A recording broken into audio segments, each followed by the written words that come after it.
By contrast, Bobby Williamson's Kilmarnock have started well and tonight want to strengthen their grip on their place in the top four.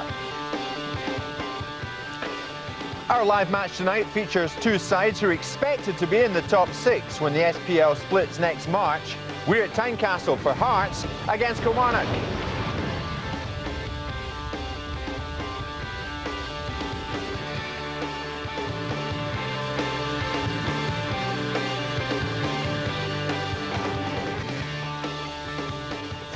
It took Hearts 6 games to record their first league win of the season, but they've won the last 2 at home, and better finishing might have seen them take something from Ibrox last week. Kilmarnock have won 3 of the last 4, and that's a run of form Bobby Williamson is keen to continue with back-to-back away games coming up, starting tonight. Charlie Nicholas, if there is to be a real challenge to the old firm this season, might it come from the likes of these two tonight, and of course Hibs? Yeah, I think so. I think we're expecting Hearts to move up a gear. I think it's taken them a few weeks to get going. It's been interesting listening to Jim Jeffries this week. He feels that the movement off the ball and the movement in general in their team has been improving. And I think it's now at the stage of the season where the judgment is called. I think Jim isn't under necessary pressure. But I think some of his players are. They've got to start responding. And with the home fixtures, you've got to go for positive results, which is wins. And I think they'll be expecting to do that. On paper, Charlie, can we expect a fairly even contest tonight at Tynecastle? Yeah. I think so. I don't think Kilmarnock have got a great record going there, but I think Bobby's the type that will go and look to see how he can prize openings. And I think although Kilmarnock are probably still struggling to really get somebody to put the ball in the net regular, I think they still will cause problems. But I think it's going to be about Hearts. If Hearts up the tempo for me tonight and get their key players on the ball in the midfield, I think Hearts could be positive about this, this performance. Well, let's find out the starting lineups for tonight's game, Hearts against Kilmarnock. Let's get the team news now from David Tanner. David. Thanks very much indeed, Jim. Welcome to Tynecastle. And I can tell you the team news is as follows. Both managers have made one alteration to their respective sides. Hearts have lost Steve Fulton to injury. And for Kilmarnock, Ali McCoist misses out tonight.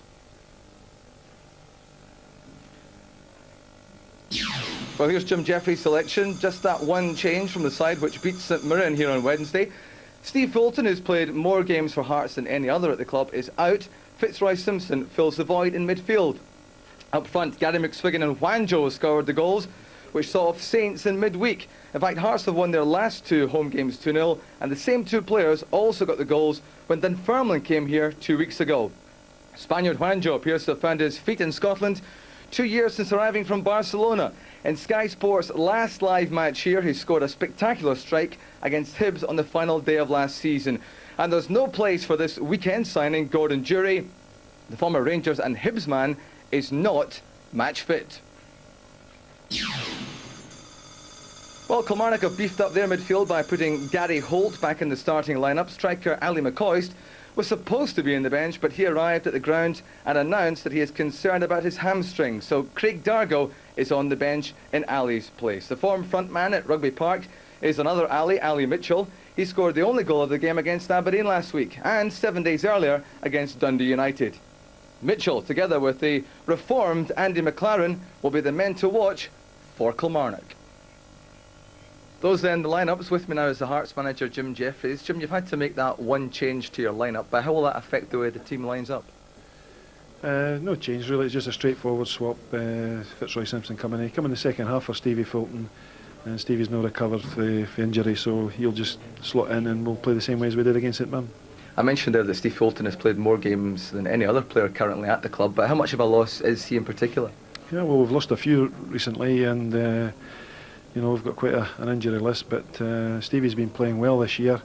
Obviously, you miss his passing ability, but as I say, the second half we played quite well in midweek, and Fitzroy took his place then. So, you know, we've had 1 or 2 players that have come in and covered for the injuries really well. What's been happening with Wanjo? He had a quiet start, I think it'd be fair to say, at the club, and a couple of years on, he's now scoring goals and spectacular goals. What's made a difference for him recently? Well, I think it's just about the timing's right for to put him in. I mean, obviously there was a lot expected of him when he first arrived, and you know, you've got to adapt to Scottish football. There's a few foreigners who can tell you that. So you know, and he's a wee bit headstrong. He thinks, you know, that he could have come in and did the job right away, but we've had to take him out of it, and and get him to learn and adapt to the Scottish game, you know, because the game will not adapt to him. And but I have to say he's come in and looks sprightly. He's worked away, kept his head down, and he's reaping the rewards now because he's been excellent this season and deserves the run in the side. How do you plan to beat Kilmarnock tonight? Because it was very close last season, and you're also very close in the league table this term. So how do you plan to break them down tonight? Well, we plan to beat them. We'll score one more goal than they do.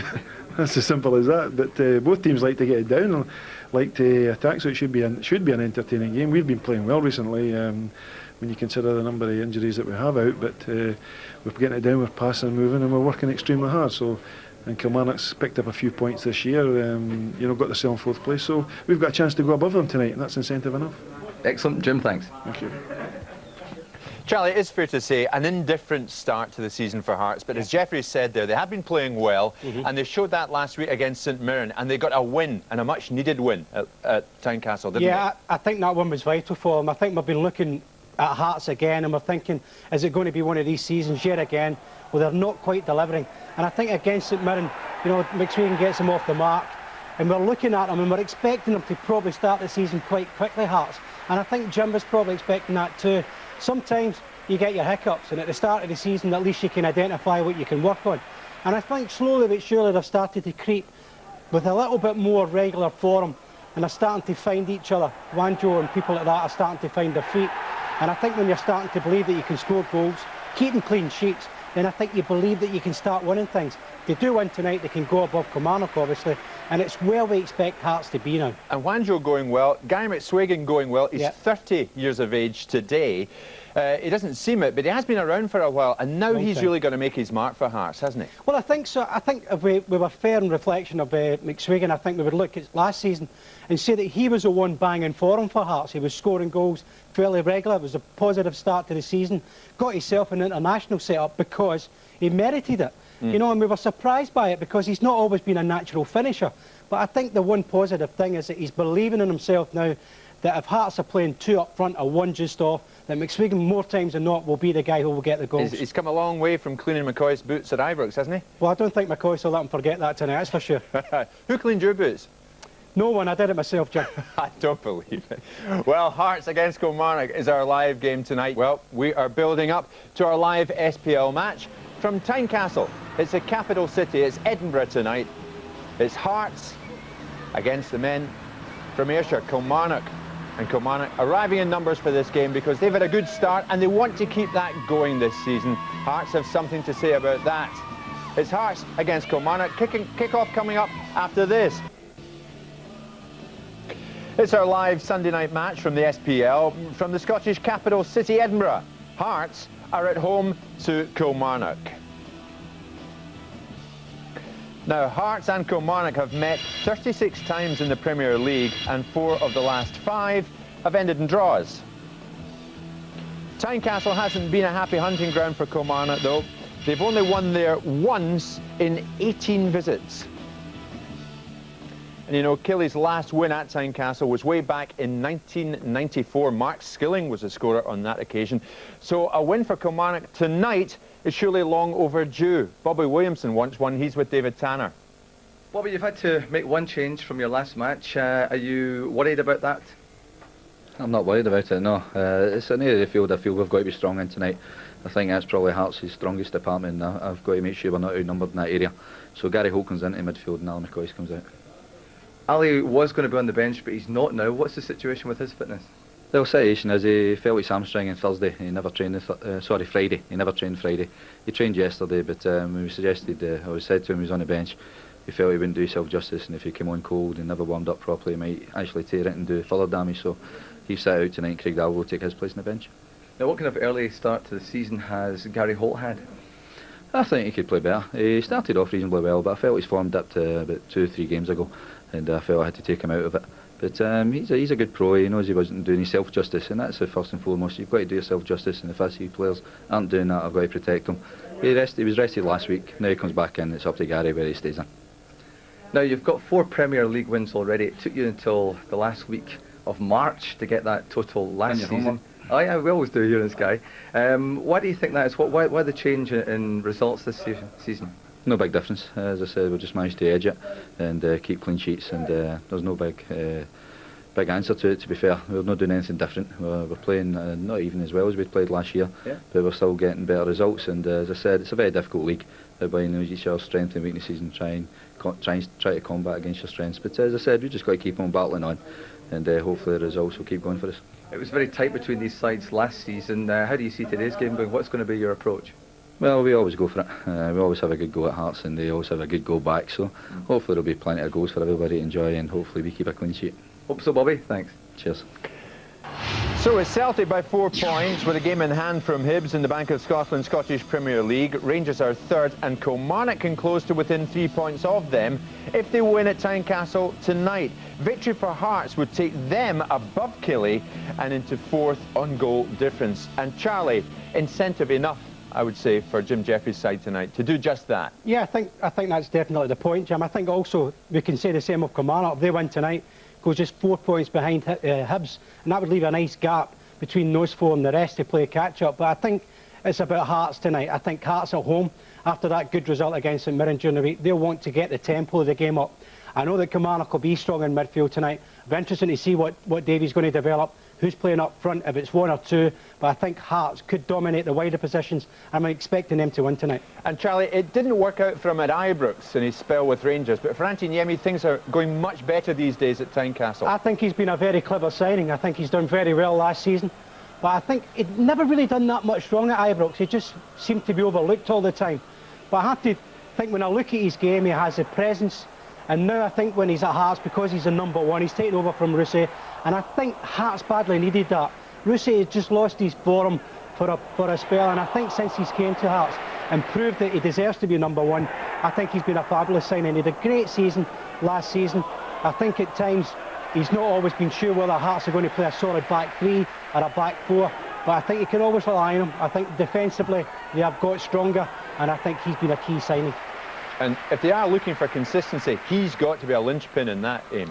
Yeah, I think they've got to ask more of the defensive setup this season to be stronger, but I definitely think he's a key figure for them. Now up front, Juanjo. We heard from Jim Jeffries about Juanjo earlier on. A bit of an enigma, although right now life is better for Juanjo. I think it's his biggest season yet. I know he's fairly young, but I think you're looking at a guy who has a skill that can make things happen in the game. He's a player blessed with qualities that you can say he's worth paying in to see. And you're seeing this type of ability, you know it's there. He's got loads of it. Was he just pitched in too early, Charlie? Probably, Jim. I think so. It does take people time to adjust to the Scottish game. You know, it's not always about the individual talents. It's about team units and playing to systems. I think he's undoubtedly talented, but I think he's had to wait. But it's a big season for him. He's had to prove to Jim Jeffries and to everybody else that he is up for the battle now. He is ready to confirm that he deserves to be in the team, and I think he's doing that now. Ali Mitchell is always a key player for Bobby Williamson and always responds well to the challenge, doesn't he? He is never disappointed. He's always through in with, you know, half a dozen goals to double figures. He's got a tremendous engine. I don't think Ali's ever been one of them that you could say he's a wide man, he's a midfield man, he can play off the front. He is very versatile, and I think that has been part of the reason that Bobby's looked at him. I think it might be his testimonial campaign this season, and I think he deserves it. He travels all the way from Fife, I believe, always there, very reliable, and will get you goals from midfield. I think he is one of the key players for Kilmarnock. Throughout the last 5 or 6 campaigns, he's always so reliable. And Charlie, you know, when we talk about one of the big stories of the season so far, it must centre around this fella and his successful, we're delighted to say, rehabilitation. I'm absolutely delighted for him. He started off, he had a short-term contract, he had to prove that not just that he had the ability, we knew that, but he's going to Celtic Park, he played against Rangers at Kilmarnock, and he was scoring goals. And you know, we looked at it, Jim, and I'd said a couple of weeks back, I wish he would stop scoring goals because Kilmarnock kept losing. But he's shown that he can play. At this level, he wants to get involved in a wider positions, and I think now he's got a longer-term contract. Delighted he's got over his problems, but more so than that, I think he gives Kilmarnock variety. He can play nose wider, he can make goals, he can score goals, and I think he's been a real positive signing. Just a footnote to that, is he worth a Scotland place, Andy McLaren? Not yet. No, I don't think he is yet. I think we have to look at the setup of what we have, and I don't think he's better yet than what's already there. but I think if he keeps going consistently, then he'll merit a place in the squad.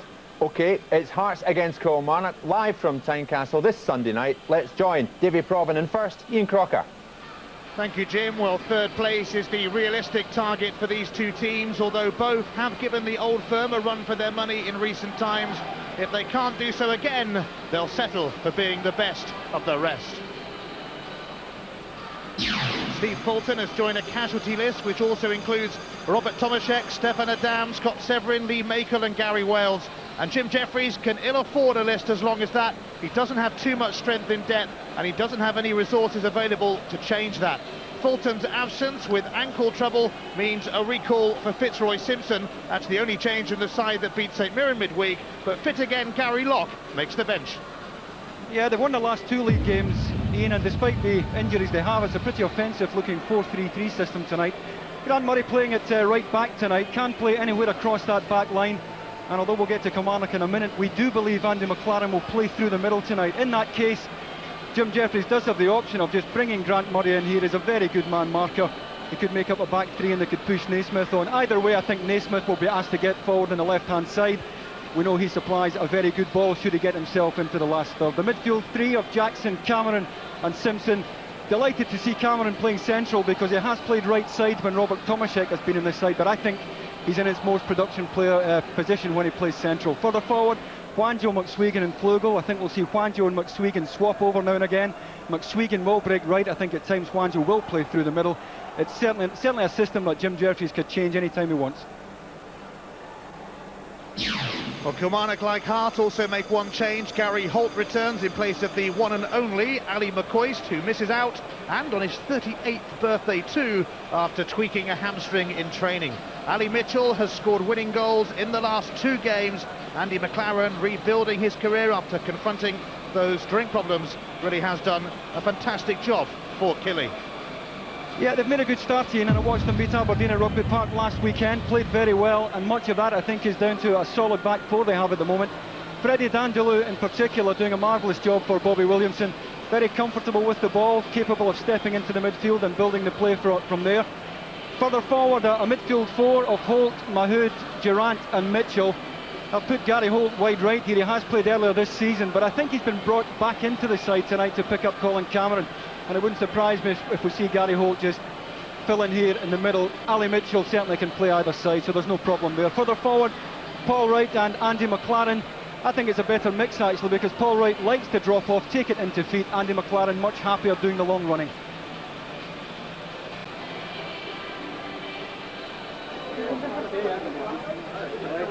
Tynecastle awaits the arrival of the two teams. By the way, they're not both wearing the same kits. Those t-shirts are part of National Maths Year in Scotland, aimed at the country's youngsters. Let's hope the kids have a few goals to add up at Tynecastle today.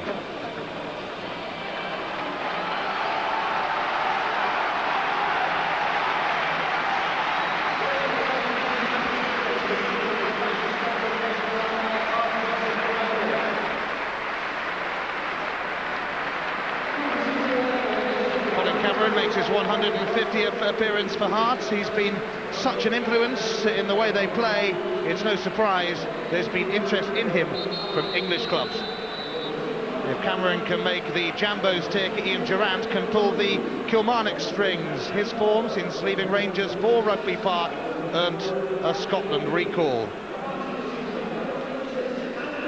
The man in charge tonight is Kenny Clark. Hearts have only won twice so far in the league, although Jim Jeffries will point out that they've only lost twice as well. A flurry of draws has left them off the pace a little, but they could go fourth today above Kilmarnock on goal difference. Killie themselves have put a decent little run together lately. They've won their last three games, all by a 1-0 scoreline. They're never going to be tagged a free scoring side, but they really don't give much away. The two longest serving managers in the Scottish Premier League come face to face today, Jim Jeffries and Bobby Williamson. Jeffries has been in charge of his beloved Hearts for over 5 years now. Done a really good job as well. Williamson has been at the Kilmarnock helm for going on 4 years. Kilmarnock are going to get us up and running in the Scottish Premier League this season. Hearts have only lost to Rangers and Celtic. Kilmarnock have only lost to Rangers and Celtic and high-flying Hibs. So we are talking about two of the better teams in Scotland, David. Yeah, I think we're in for a decent game here. I certainly don't think we'll be short of any passing tonight, because if you look at either side's midfield, Gary Holt apart, there's not a ball winner in there. They're all happy with the ball at their feet. They can all pass the ball. So we should, certainly in theory, be in for a decent match tonight.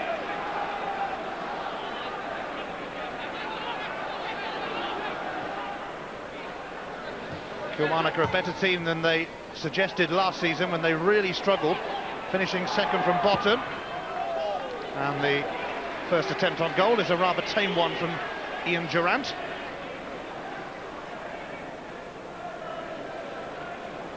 There have been a lot of draws in recent encounters between these two teams. They are traditionally tight affairs. But hey, who'd have thought that Dundee United and Aberdeen would serve up an 8-goal thriller yesterday? And certainly Hearts and Kilmarnock are always committed to the cause, and that might be showing in the opening stages as Petric and Wright are giving the ticking off. Yeah, I think it was when the ball came in from the left-hand side, they were at it, both of them there. Ian and Kenny Clark quite rightly just letting them know early on who the boss is going to be in this match. Dindeleux's header. Here's MacPherson.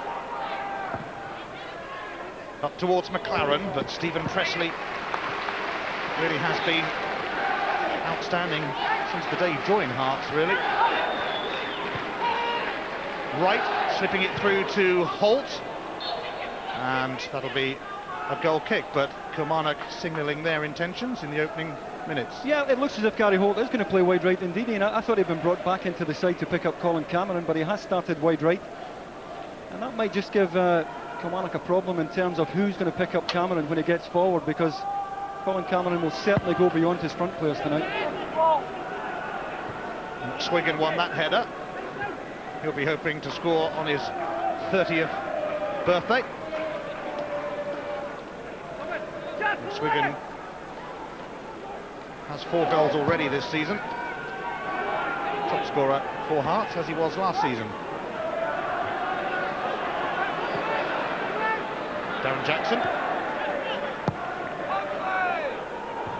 That's cut out by Dindeleux. But between them, Wanjo and Flogel trying to sort something out for Hearts, to little avail in the end.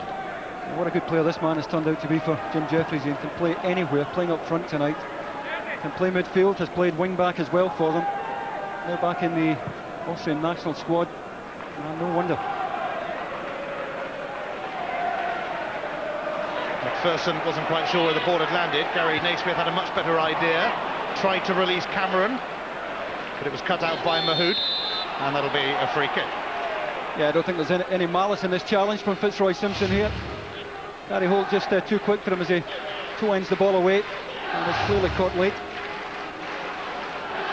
Ali Mitchell and Hay arriving on the scene, and that's going to be a Kilmarnock corner.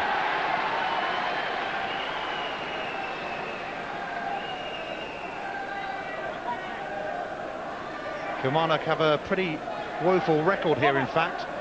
They've only ever won once since the Scottish Premier was formed, and that was 7 years ago this month. McLaren's corner.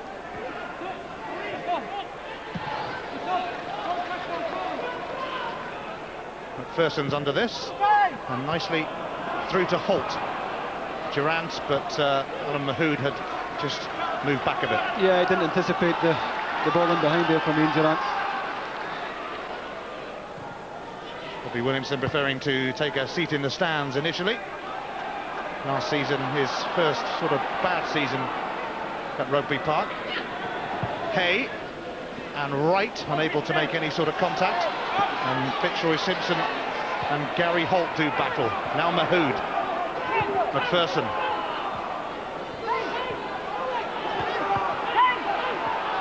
Some intricate passing. Oh, and Alan Mahood sets it up here for Wright, and Kilmarnock are in front, and they've been threatening it right from the off. It's Paul Wright. What a start. That's a wonderful goal, Ian. We talked earlier about the possibility of seeing a lot of good passing tonight. Alan Mahood central to it all here. And look at the patient way they probe the ball about here. Not in a hurry to go anywhere. And a delightful layoff by Mahood. Paul Wright over the ball, made sure he kept it down. And you can hardly blame Antoniemi here. Fair bit of zip in that one from Paul Wright. Fine strike. His other goal was a penalty, if I remember correctly, against Motherwell. Clinical finishing, though, from Wright, and Kilmarnock lead already. I told him before the game he was 8-1 to score the first goal tonight, Ian. He just laughed at me, so I don't think he's got anything on himself. Did you put a bet on? I wish I had, no? Here's Gary Naismith. Hearts stunned by that early goal. Simpson. That's trickled over the line. It'll be a throw. In fact, the free kick might be given.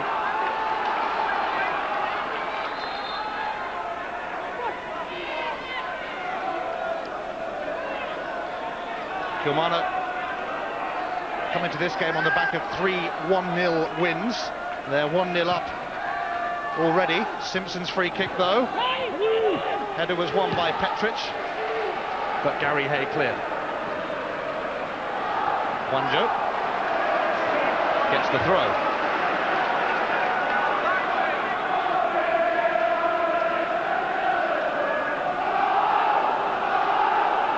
Grant Murray has to play ball boy as well.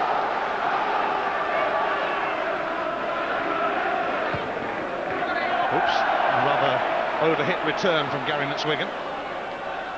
Yeah, I think they've just been shocked by the early goal there. Hearts really just have to hang in, consolidate at the moment, make sure they don't lose another one. A lot of football left in this match, a lot of time to get back into it.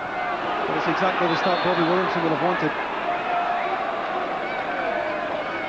Ian Durrant feeling the force of Cameron's tackle. Yeah, he did feel that when he was in some distress down there. You can see why. It's the studs of Colin Cameron which catches him right on top of his right foot. He's okay.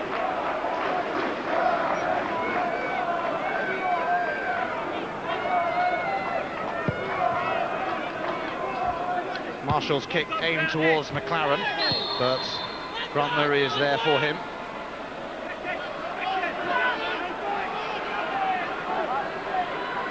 Durrant standing over Kilmarnock's free kick, but then he usually does.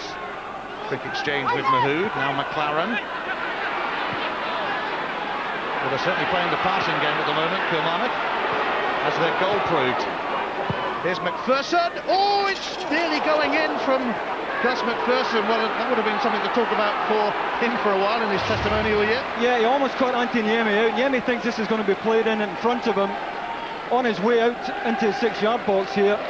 I'm not convinced that Gus MacPherson is trying to chip him here, but it certainly had Niemi scrambling backwards. And a Super 7 to Killie across a decade. Kilmarnock are really up for it, aren't they? Yeah, they are. And as I said, they were very impressive against Aberdeen last week, although they only won by the odd goal. They looked very solid and very fluent from midfield forward. Gary Naismith took a knock from Gary Holt. 2 men on the fringe of the national team in Scotland, and they have had fleeting chances at that level. Well, they had a long conversation when they arrived at the ground. Now Scotland squad teammates in and greeted each other warmly tonight, but no love lost there. But what a wonderful goal it was to open this match up in. 8 passes, we believed, involved in this move here. Gary Holt back to Mahood, who decides to play it even further back to Gus MacPherson, and they just play it away patiently. Not in a hurry to go anywhere here until it really matters. Paul Wright, you'd expect to be in the box, actually has just dropped off, and he drills that beautifully away. Not an easy one to keep down, but you see the technique where he's over the ball, drives it down into the ground, and Niemi absolutely blameless. Gary Naismith needing a touch of treatment after the whack that he got. Kilmarnock are on the prowl again. Paul Wright, the goal scorer, finding McLaren. He's trying to bustle his way through. Fails to do so. But Kilmarnock really are Rattling Hearts in the opening stages. Miscue though from Durrant, presents it to McSwiggan. But that has merely agitated the home fans. No, they just haven't started so far, Hearts. And again, I think just stunned by that opening goal. Not just the opening goal, but the way Hearts are, that Kilmarnock have dominated the game, the way they've kept possession. And he'll be far from happy, Jim Jeffries. His expression usually tells it all, and it did then. Well, there you see it, the visitors having more than the bulk of possession here. And Bobby will be well pleased with the way his side are moving the ball about freely here.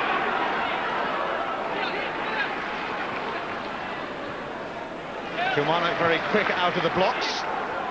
Hearts still stuck in them. But here's Gary Naismith. Fitzroy Simpson. Wanjo had peeled away. He's got Murray outside of him. But it was a good intervention from Ali Mitchell. Tell you what, they really have got their passing boots on tonight.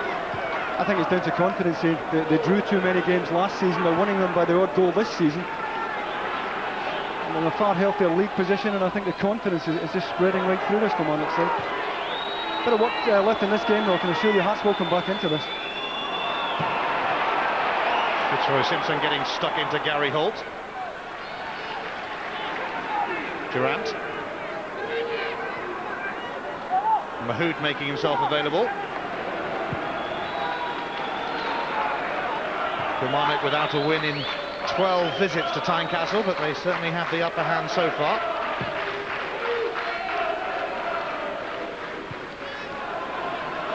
Hearts, though, can play a bit too, they're just not showing it yet. And another attempt on goal by Wright. Well, he's capable once he gets into these areas, and he strikes such a good ball, Paul Wright. And a little drag back here just opened the space up for him. Little pull back there, just steps inside onto his right side. Only had one thing in his mind. Didn't manage on that occasion to keep it down, but again, a measure of the confidence in this man. Skimmed off Thomas Flugel's head. Safely collected by Marshall. Now MacPherson, who came pretty close for Kilmarnock. His only goal of last season, in fact, came here. In a 2-2 draw. Foul by Stephen Pressley on Paul Wright. Yeah, just a blatant barge here, just comes right through the back of Paul Wright. Kenny Clark no more than a few yards away. Antiniemi collecting the quick free kick. Firm header from Pressley. And from Cameron. Gary Hay. Oh, McSwiggan's going to nip in here. Flogel is in the middle. Here he is. Oh, he's put it over Thomas Flogel. Look at the pace of McSwiggan, though. And the message here to Freddie Dindeleux is that Gary McSwiggan can give him a yard and still go past him. Had time to look up, good back post ball. Thomas Flogel just can't get over it. But vintage Gary McSwiggan, what a change of pace down that right-hand side. Hangs across up at the back post. Gordon Marshall scrambling across. And Flogel should have done better. Some encouragement for Hart at least. MacPherson's up and under. And Pressley and McLaren entangled. Free kick to Hearts. Stephen Pressley, and ever present last season. In fact, the only man in the whole of the Scottish Premier League to start every game for his club.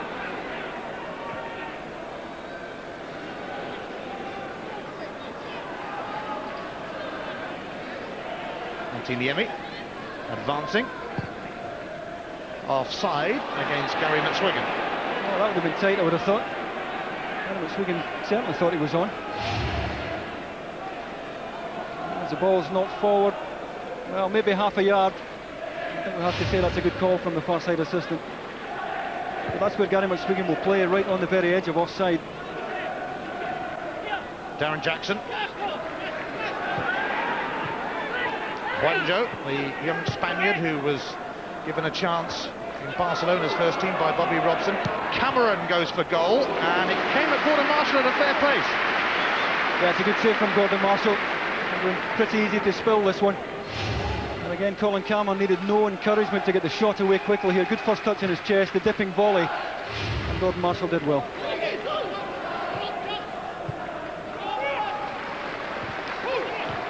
Well, we said both teams would be totally committed, and they're proving that now. Well, there was a very late flag went up there against Andy McLaren.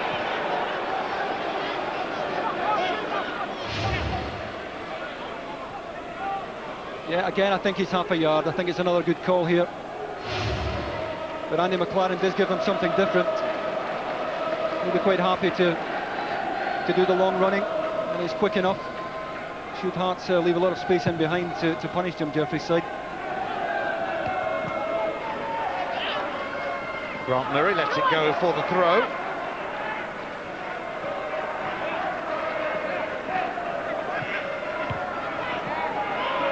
Hearts giving it away cheaply though, and Kilmarnock will be eager to make them pay, although they'll be going the roundabout way if they do, because it's back with him.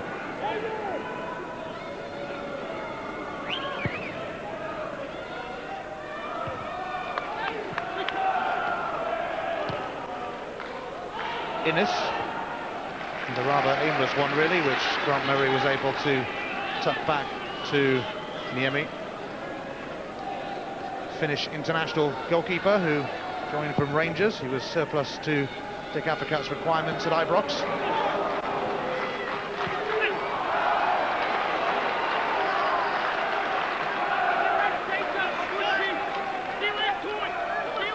Hearts trying to get into the game. Kilmarnock leading through a fine Paul Wright strike. The strike quality, and the build-up wasn't bad either. Here's Darren Jackson. Ali Mitchell has won it back. Could be a break on here. McLaren has moved away to the left. That's where it's going. Mitchell has gone for the return, but McLaren brings Mahood into it. Lovely touch from Hay to Mitchell now. Cut out by Murray.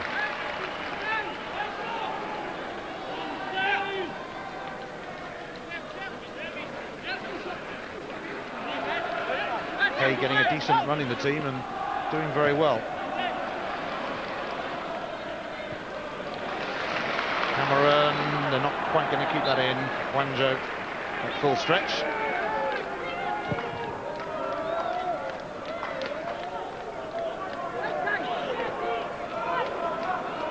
Here's Hay, across towards Holt, who beat Naismith in the air, but it ends up back with Niemi.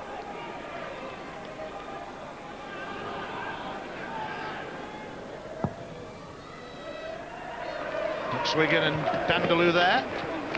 Cameron tries to charge in, but it's away by Hay. Stephen Presley's header, collected by Darren Jackson. Presley's got a bit of a race on though, and he has got the throw. Yeah, Ali Mitchell as usual, totally committed there to the challenge. Just a slack one from Darren Jackson here, which puts Stephen Presley under pressure. And there's no way Ali Mitchell was pulling out of that.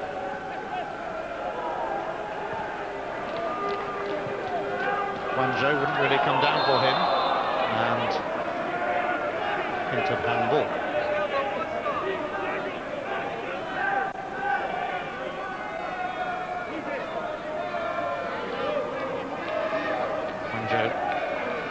Took a bit of a blow there as well, but I'm sure he'll be okay. Yeah, they've got to get him on the ball though. They've got to get the ball to him early and often. He's the type of player you could say is a luxury, unless he's doing it for you. And the only way he's going to do it is if you give him plenty of the ball. Kilmarnock have 13 points in their 8 games this season. Last season it took them 18 games to amass that many. They've already won 4 league matches, and last season it took them until, would you believe, the end of March to tot up 4 victories, so things really are looking better. They're looking a lot more like their old self.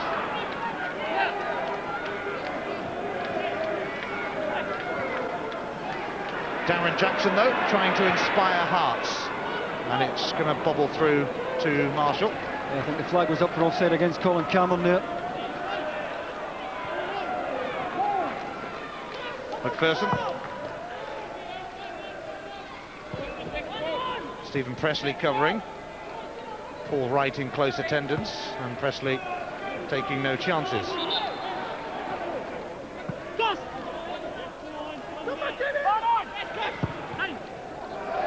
McLaren's return. Pops straight out. But not much has gone wrong for him so far in his time at Kilmarnock. 4 goals already. Holt's header. And Holt chipping away again. Durrant. Innes. MacPherson. Oh, Presley's clearance. Cannoned off Alan Mahood, but he might still be in. Grant Murray got into a bit of a mess. Yeah, Alan Mahood almost got the reward there for his persistence here. Did he use his right hand to control it? I don't know, but certainly Kenny Clark wasn't pulling him back there, and Grant Murray ended up under real pressure.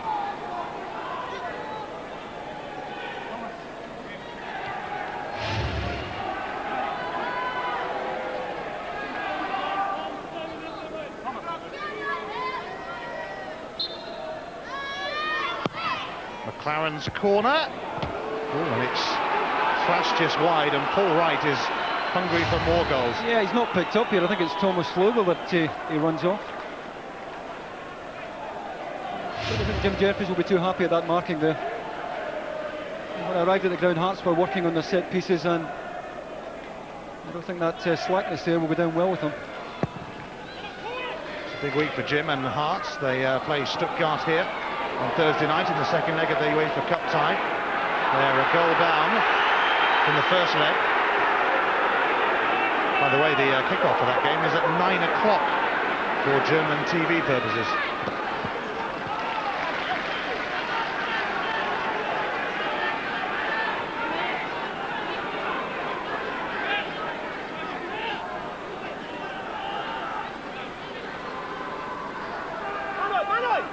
McLaren. It bobbles off Jackson. It'll be another Kilmarnock throw.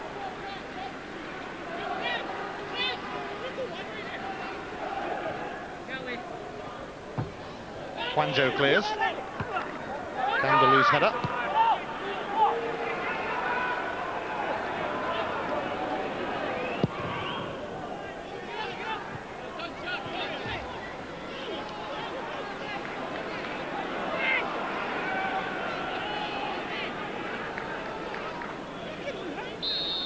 By the way, the visitors scoring a first-half goal is a rather unusual event here, because in 7 of Hearts' last 8 home games, they didn't concede a goal in the first half. Mind you, in the other game, they let in 3 against Celtic.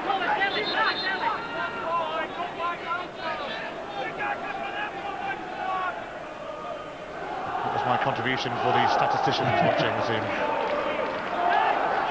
Here's Jackson. Simpson. Gordon Petric. It's not a bad ball, and Quanjo gets to it. And there are plenty in the middle. Quanjo, though, left himself with too much to do, and it's a goal kick. It's bounced off him. That's a delightful long ball from Gordon Petric. Just drops it over the top here of Gary Hay. And Quanjo eventually just shows too much of it here to Alan Mahood, who had come over to press him.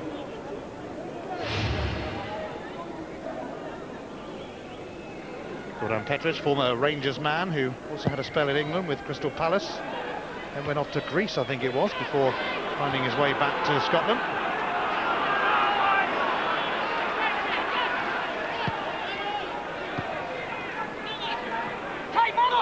Gary Holt ran into Naismith. Intriguing battle between those two.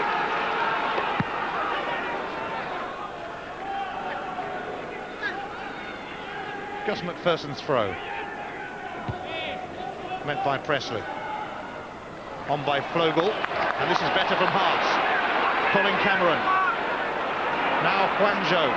Flogel won't be part of this attack. He's down injured as it's happening. The momentum of it all has rather been lost.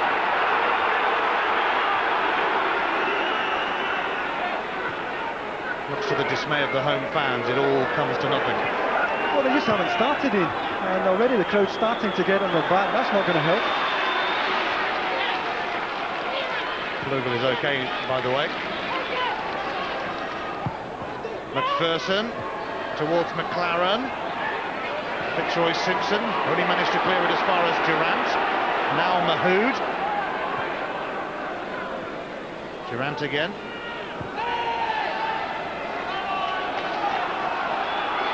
Real problems for Jim Jeffries at the moment. Yeah, certainly not getting no control of the midfield area at all, where Ian Durrant and Alan Mahood in particular running the show. And there you see it, Kilmarnock still have control of most of the possession in this game.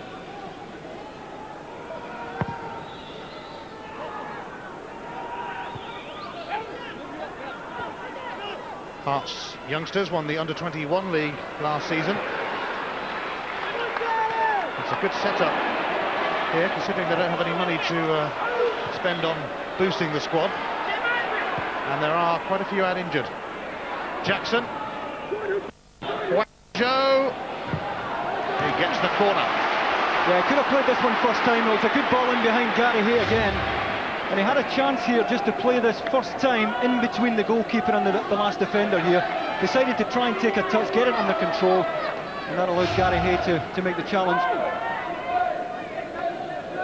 Hearts' first corner will be taken by Fitzroy Simpson, a familiar face to a few fans in England, no doubt. That's not a bad one from Simpson either, but it was cleared by Innes.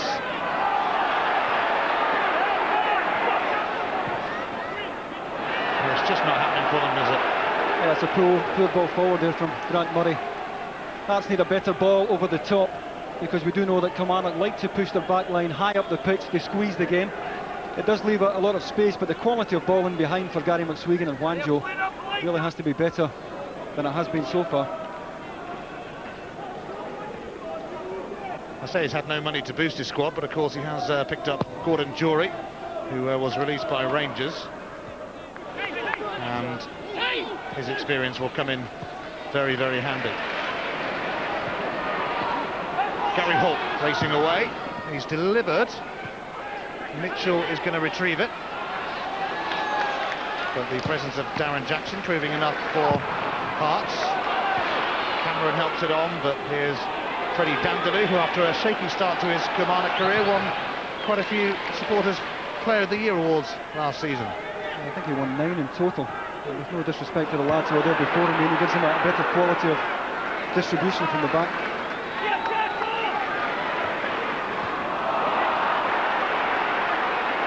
The Hearts fans are getting really impatient as McLaren looks to bear down on their team's goal again.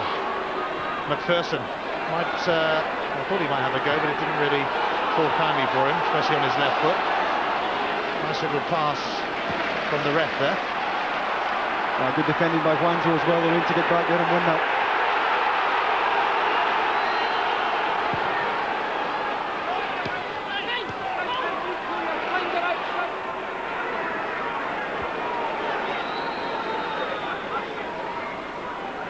McLaren was unceremoniously dumped out of the way then by Presley. Naismith. Cameron, but Innes's challenge enough for Killie. Here's Presley though. Ian Durrant can calm it all down.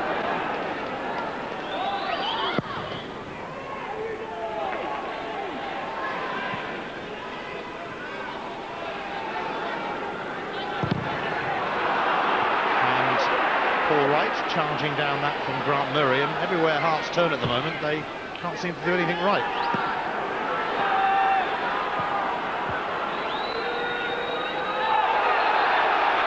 High boot will bring a free kick to Hearts. I think Hearts will just be glad to get the ball back in. They spent most of this first half chasing it so far. I can't remember Hearts being outpassed as emphatically as this at Tynecastle for a long time. Well, their 2 wins this season came against the 2 promoted teams, in fact, Dunfermline and St Mirren. But they really should be testing the other teams who've been around for a while at this level. They just can't really get a grip today at all, but maybe it will change. Maybe it won't, because it was stopped by Hay going for the corner. Presley.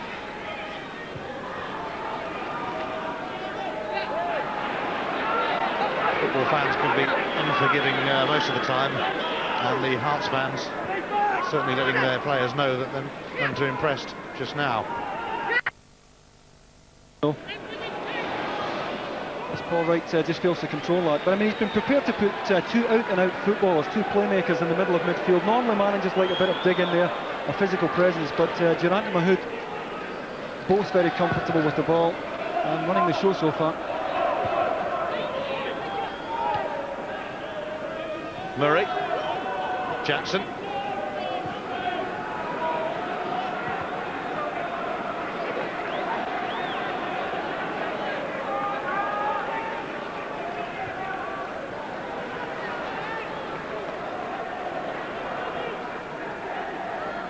Well, Kilmarnock did come into this match on the back of a 6-game unbeaten run, and such confidence is showing.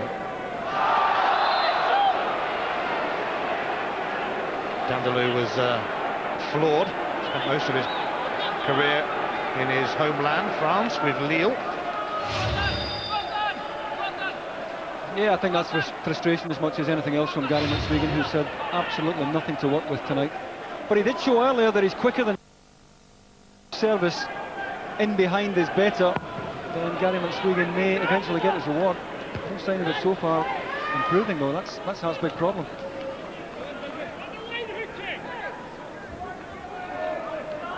Well, there's more live action this week, of course.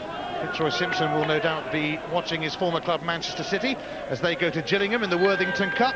It's on Sky Sports 2 Tuesday at 7:30, and when those two meet, well, they do tend to be special games, don't they?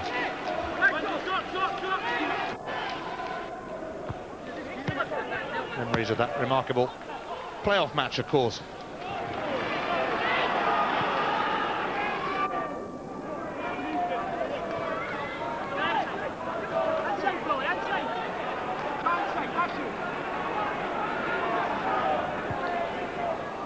Juanjo, shadowed by Dindeleux, and the Spaniard gets the throw. Hearts need a spark from somewhere. A flash of genius, a touch of inspiration. We'll get a spark at half-time, I can tell you. The big fella will not be best pleased with this.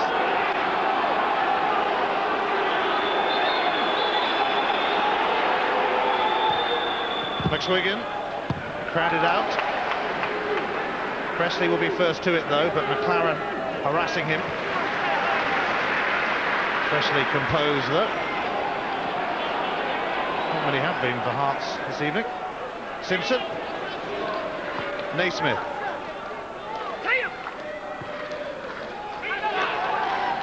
Alan Mahood with a decent challenge.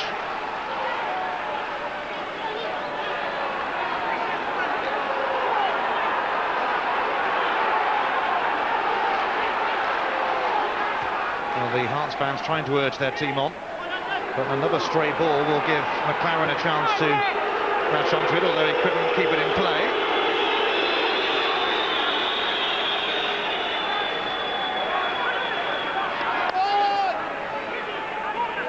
This is hard work for Hearts, but Naismith finds Simpson. Away by Innes. A couple of ricochets later. Where's it going to go to? Free kick.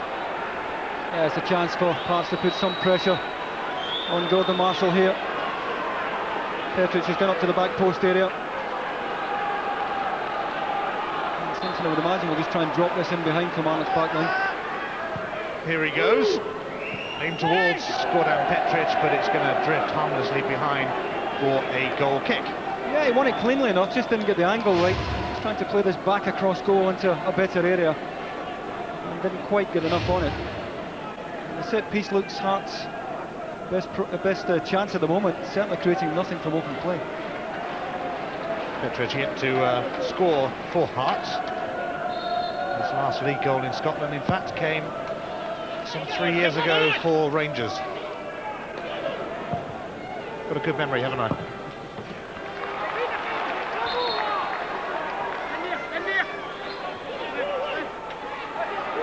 Naismith will get it back, but then he runs it over the line. You know, it's a strange thing in football. Hearts have won their last 2, they're going well, they've got a UEFA Cup tie to look forward to. They're on a high, and all of a sudden they turn in a performance really that couldn't be any flatter. And Jim Jeffries must be scratching his head. He might well spontaneously combust soon if it carries on like this.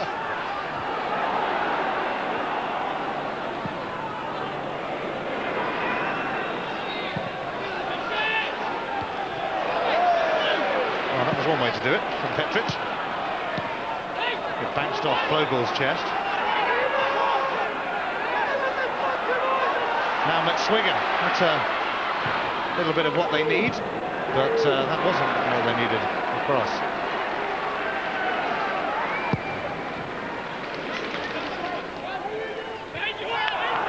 Naismith's header drops for Gary Holt. Jackson gets stuck into him. Paul Wright chasing this, but I don't think he's going to get to it. I think the disappointing thing for Bobby Williamson, Ian, is that having dominated this game as they haven't managed to increase their lead, and 1-0 is rarely enough, as we've seen often enough. And he'll feel his side should really have taken more of an advantage of what has been a very poor Hearts performance.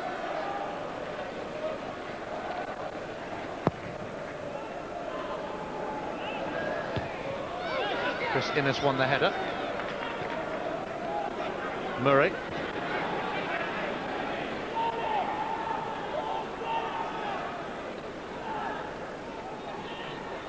"1-0 to Kilmarnock" is almost becoming like 1-0 to Arsenal was a few years back. The last 3 games all finished in their favour by a single goal. Jackson. Away by Innes. And latching onto it is Gary Holt. Petric.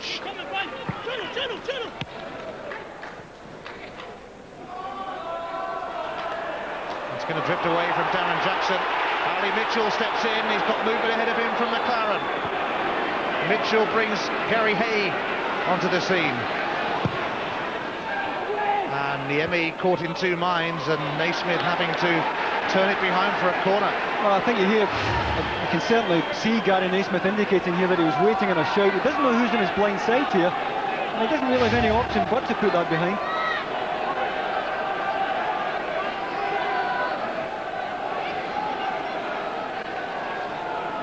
Well, Hearts have produced some fine football in recent years, but I'm having a bit of a mare at the moment in this game. McLaren's corner, and the looping header is just about kept out by Antti Niemi, and Innes is foiled. That's a top draw saving.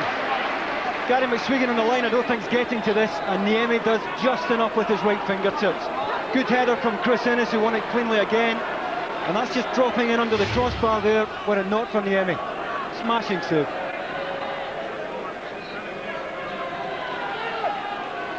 Well, Niemi has been like that for Hearts.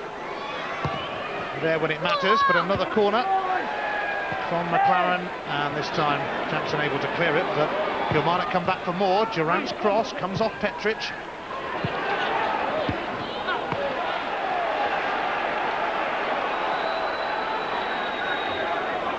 Kilmarnock's throw.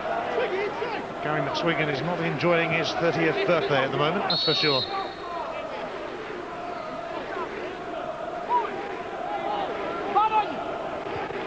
Holt. Durrant.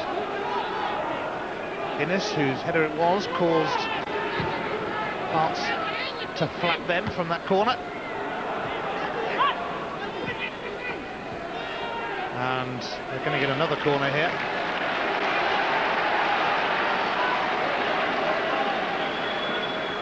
Hearts at the moment are probably hoping they can go in at half-time still just the one goal down. You might be right, Ian. They might be quite happy, or Jim might be quite happy to get them in, sat down at just 1-0. And they have to do better in these situations. Too many free headers here.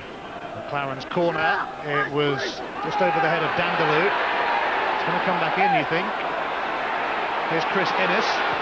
Durrant really drilled it in, and it was not behind for a corner by Hearts, but they're living dangerously. Yeah, it might have been Grant Murray who heads this away.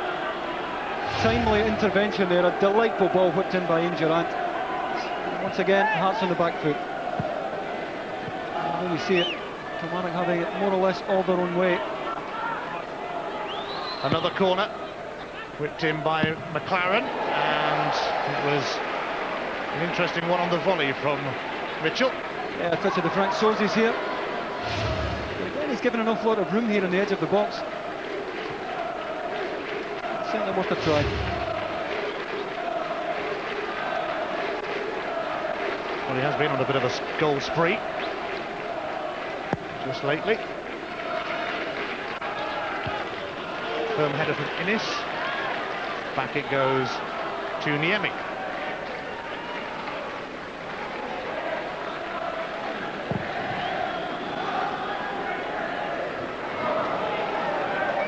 Simpson's header. Now, Flogel helped it on to Guangzhou. Cameron is in there, but Gordon Marshall says, I'm having that one. Yeah, I think the cross could have been better. It's in the air for just a bit too long there, allowed Gordon Marshall to come and take it comfortably.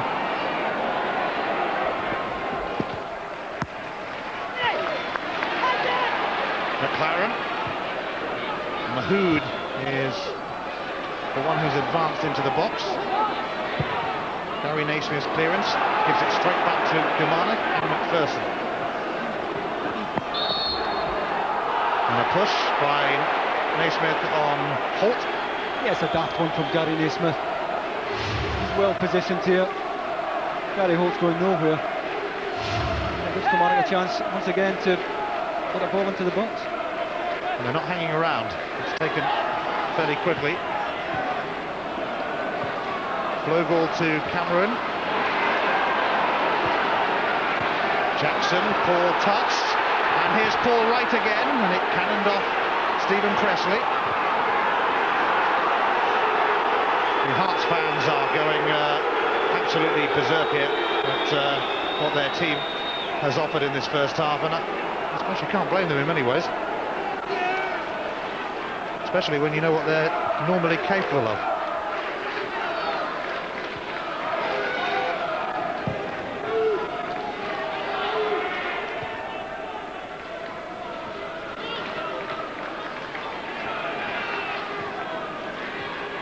Now, this could be more promising as Flogel finds Guangzhou. And Simpson came flying in there, but Kilmarnock have it with Gary Hay now.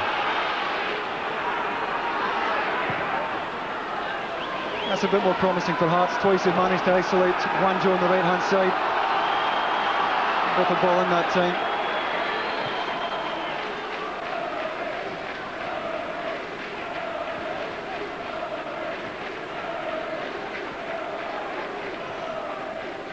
Half-time fast approaching, a minute to be added on, and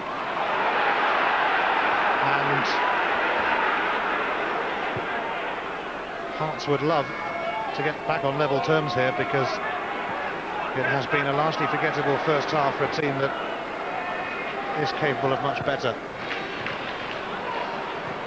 Full credit to Kilmarnock though, who are really on a roll at the moment, looking the team they were a couple of seasons ago. Flogel. Cameron. Now Guangzhou. He delivers, and McSwiggan's header, not that far away. Yeah, it's going to take a special header to score from the other way. He's at least 12 yards out. He was almost in the penalty spot. It's going to take something pretty special to beat Gordon Marshall from that range. He was never troubled in that. Encouraging that they're starting to get Guangzhou on the ball in these areas. And at last they're getting some service into that front pair.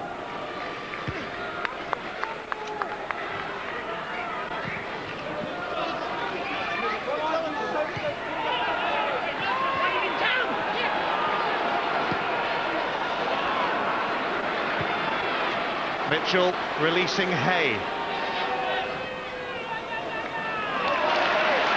But Wanjo tracked back to bring that particular Kilmarnock burst to an abrupt end. Straight pass from Cameron though. Yeah, Chris Innes did well though to read the diagonal run there made by Thomas Flogel.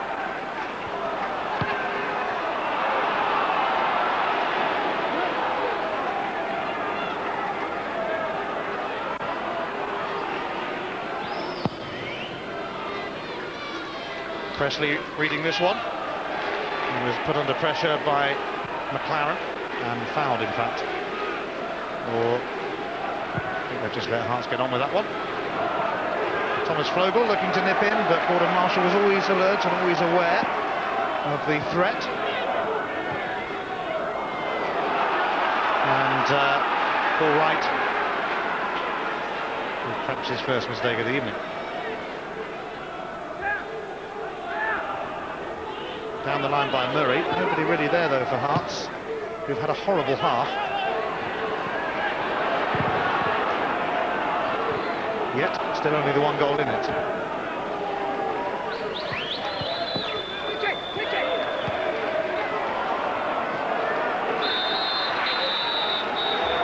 It's half-time and Jim Jeffries' Jambos just haven't performed at all in this first half. But if anyone can sort them out, he can. Paul Wright with a wonderful strike, and just look at this for a magnificent move. A neat exchange of passes, and all credit to Alan Mahood, who could have gone for goal himself, but he teed it up for Wright, and it was some finish. Kilmarnock really are on a roll at the moment. Hearts are on the rack. The thoughts of Charlie, with Jim coming up soon. Half-time, Hearts 0, Kilmarnock 1. Now, we thought Jim Jeffries would change things, and Charlie Nicholas, he has. Gary Locke is coming on for Grant Murray, and Robbie Nielsen is coming on for Fitzroy Simpson. So you were right, Charlie, he has to reshuffle the pack. He has. He's given lots of these players so many opportunities and they've failed to deliver so far in this 45. I'm expecting Hearts to get the tempo of the game right, but you know, he's got to ask a lot of them, because at the moment Kilmarnock look a fluent side and a good side. OK, let's rejoin David Provan and Ian Crocker. Thank you, Jim. Well, Gary Locke is Hearts through and through. Sure, he'll make a difference for them. He comes on for Grant Murray, having missed the last 4 games with a foot problem. And Robbie Nielsen makes only his second league appearance, replacing Fitzroy Simpson. He's a bit of a long throw expert, by the way, is the young boy Robbie. Yeah, he's a very good player as well, and involved with the first team since the beginning of this season. Jim Jeffries took him on the pre-season tour. He, in fact, will be a straight swap for Grant Murray. Young Nielsen will play at right full-back, and Gary Locke's aggression, hopefully, I'm sure Jim will be thinking, give Hearts a bit more chance of winning the ball in midfield and getting some possession at last. Although, right at the start of the half, McLaren was almost in and Petric had to concede a corner. Yeah, I think Gordon Petric, expecting a shout there from Gary Naismith, didn't realise Andy McLaren was on his blind side. I've seen him try to sort it out there.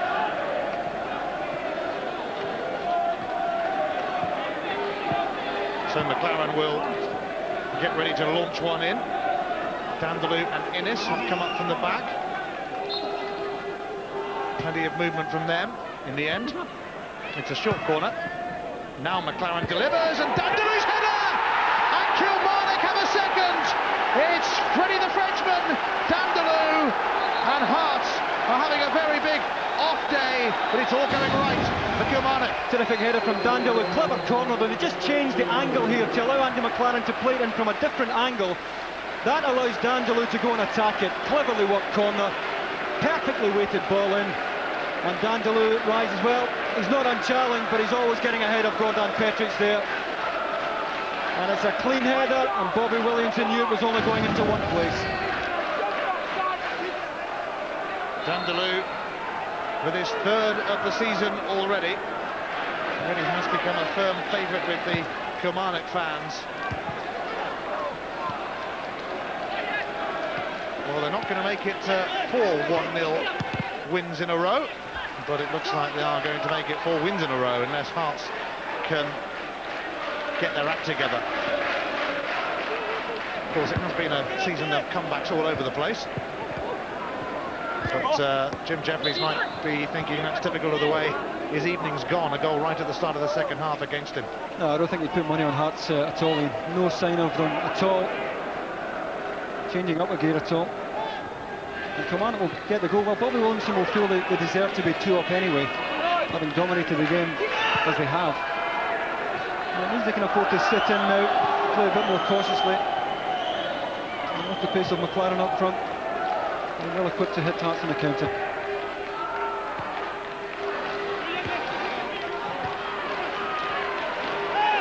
All the studs were showing then, I think, from Robbie Nielsen on Gary Hay. Yeah, he's just leading with the studs there. Gary Hay fortunately sees it coming.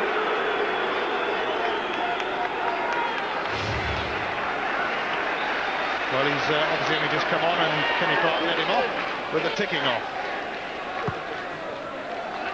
Dindeleux takes the free kick, his goal coming 48 seconds into the second half.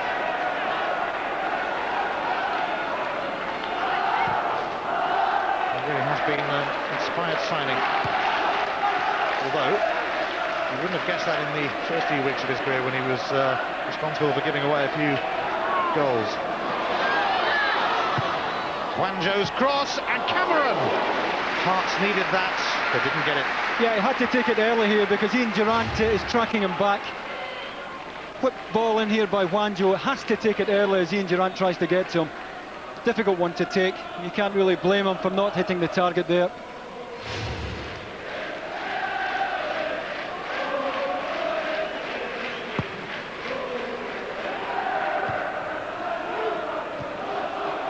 And 3 of the last 5 encounters between these teams have ended 2-2, and at this particular moment in time, I think Hearts would give a lot for a repeat.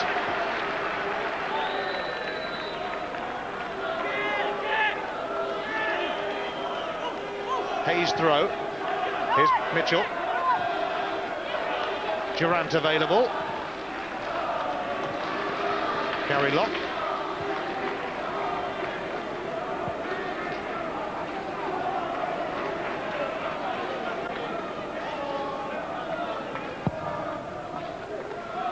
Cameron's flick actually carried through to McSwiggan, and here's Colin Cameron again.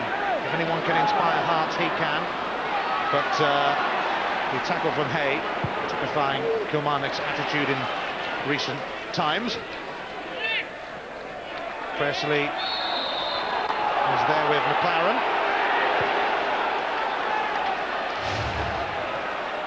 Yeah, Stephen Presley just making sure his body is between Andy McLaren and the ball here.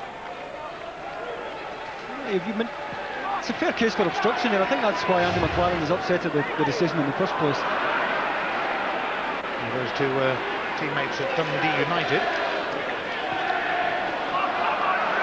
Chris MacPherson. Gary Holt has got into a good position, and a late flag goes up against him. Again, it's very tight, Ian. And as it's played, well, I'm not convinced he's offside there. Tough call for the assistant.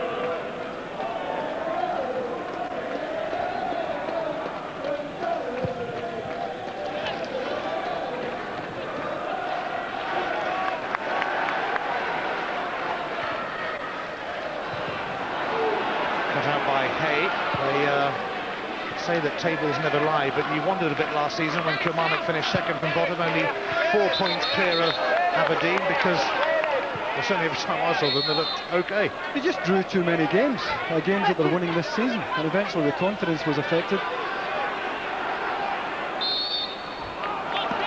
Just getting a few breaks this season, Ian, that they weren't getting last. There was me talking about Robbie Nilsson's famous long throws. It was a foul one. Again, difficult circumstances, in which to bring a youngster on. Ideally, you want to bring a kid of this age on when you're 2 or 3 up.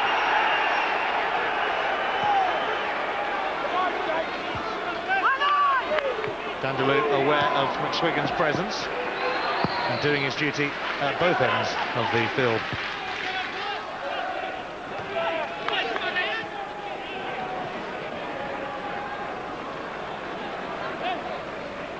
Well, he Can imagine that Hearts were going to come out firing for the second half, but talk about taking the sting out of them. That's exactly what Dindeleux's header, 48 seconds into the half, has done.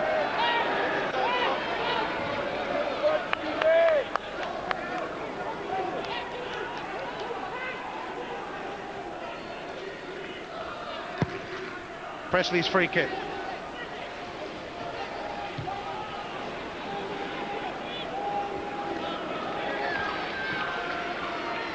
The only advantage for Hearts is that there's a long time left for them to launch the salvage operation.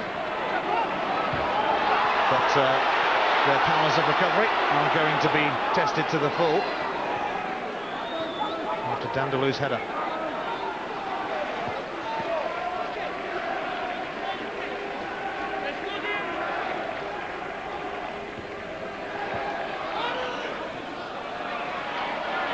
Now it's cleared by Innes, but only as far as Gary Naismith.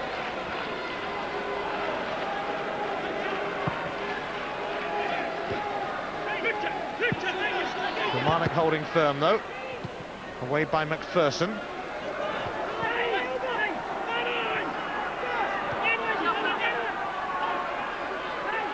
Gary Holt. Good switch. Couldn't quite make it, Gary Hay, but it was a nice idea. Hay now fouled by Guangzhou.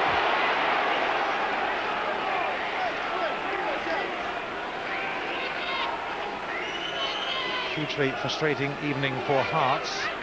Hugely enjoyable evening for Kilmarnock, who will certainly feel they are capable of catching and matching Hibbs. McLaren's cross is going to be plucked out of the air by Niemi. Hibbs at the moment sandwiched between the old firm. They've had an excellent start, but Kilmarnock are having a remarkable run themselves.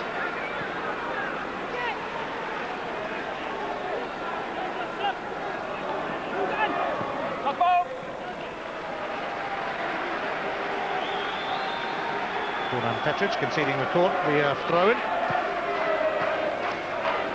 which will be taken by Gus MacPherson.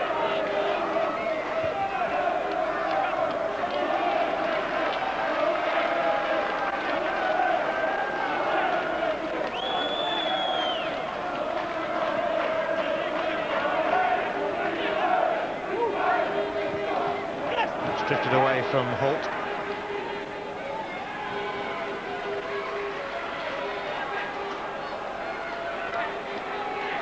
Nielsen, Locke, Presley, shrugging off Mahood.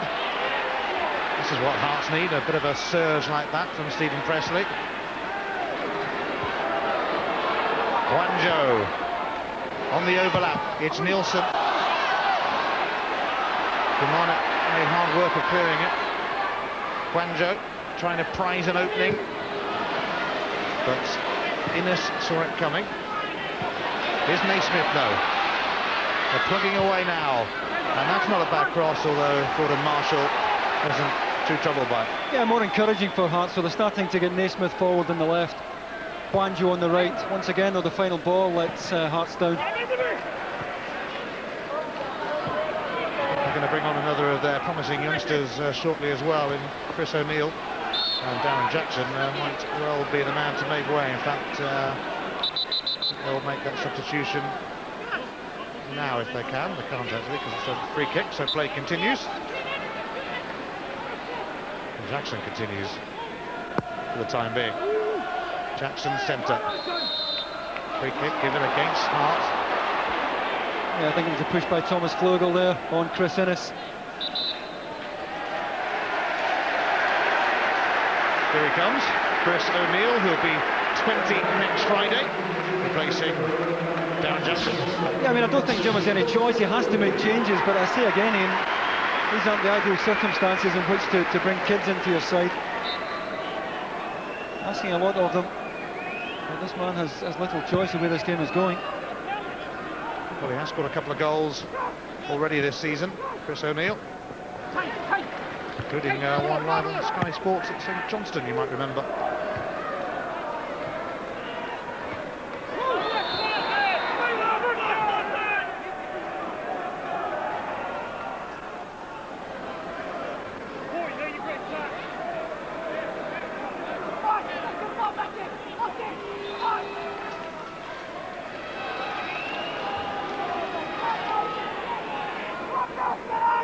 McSwiggan amongst those awaiting Stephen Presley's free kick.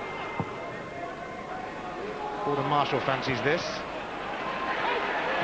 Back in by Nielsen. Flag is up for offside, and I don't think there's too much doubt about it. Yeah, there was a chance to put Gordon Marshall under pressure. He comes all the way for this and could have made a better job of the clearance. You see him trying to get back there, that's where he's impeded. And Robbie Nielsen makes a bit of a hash of the ball in.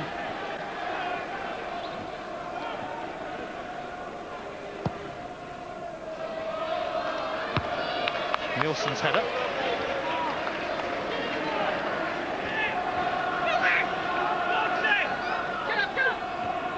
Nielsen's header again. Here's Flogel.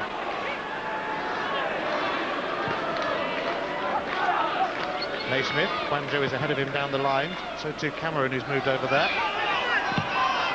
Kilmarnock dealing with it though.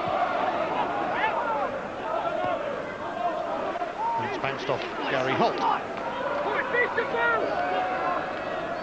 Naismith's throw, away by MacPherson. McLaren coming to have a look at this, but Stephen Presley is there.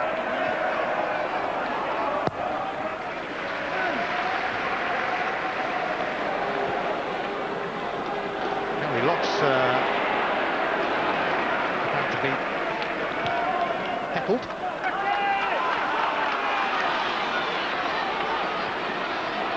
Cameron's wrong, he's going to get a free kick for that, fouled by Gary Holt, and he's going to get, at the very least, a word of warning. Yeah, he just wasn't getting to Colin Cameron here, Gary Holt.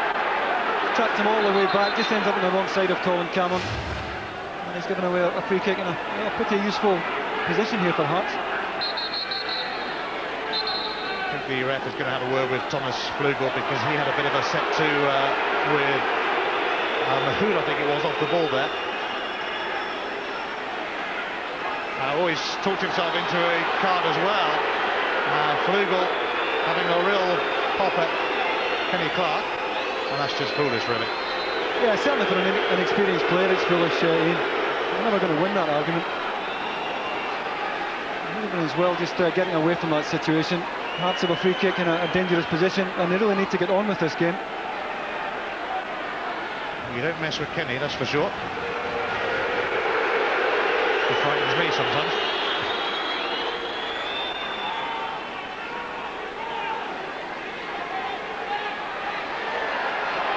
So the booking went to Flogel, and there's a bit of pushing and shoving in the wall as well. Well, eventually we'll get this free kick, I promise.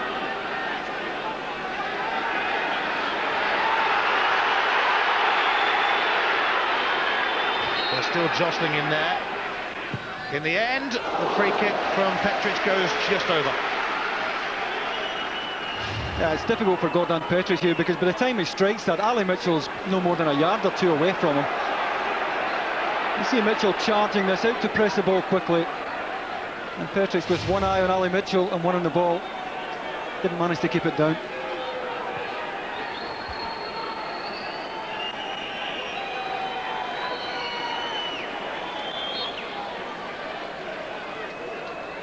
Kilmarnock seeking their first win at Tynecastle since the month of September 1993, and it will be only their second win in the Scottish Premier. But hang on, because Hearts are really showing signs that they are capable of coming back into it. Yeah, Chris Innes could be in bother here. Late one on Quanjo in the wide left position there. I don't think you can have any complaints about that at all. Kenny Clark quite happy to let the play go, but I think he's done the right thing on reflection. And we'll see why here.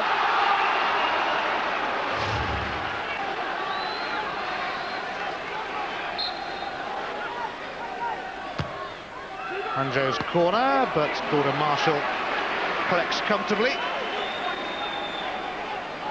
His throw out is going to be a little wayward though, and a collision between Cameron and MacPherson. Gary McSwiggan's cushion header, but Marshall there again. Yeah, I think he's just trying to put that in front of Wanjo. He's got a bit too much on it.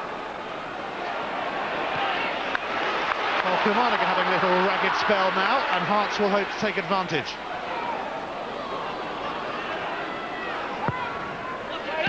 Gary Locke.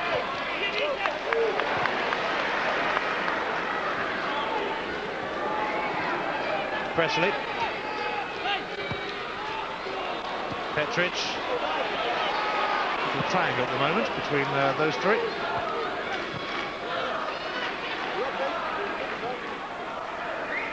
Annie McLaren.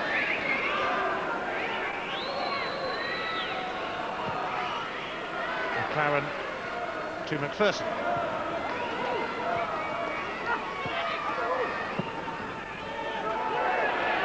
Presley was barged into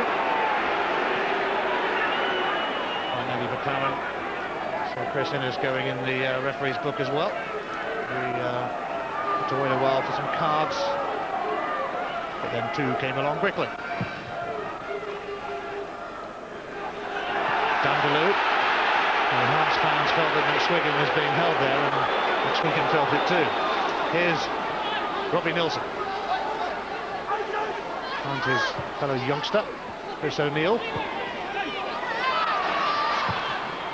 Nilsson's cross. Oh, Gary Naismith was getting ready to whack that one, I think, but Flogel might. Not a bad try. Yeah, it's not a bad effort at all. More encouraging for Jim Jeffries.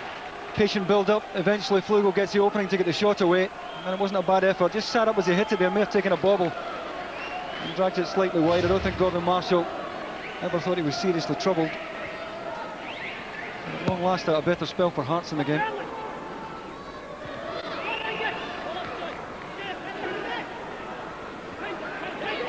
They need to get something to show for their efforts here, though.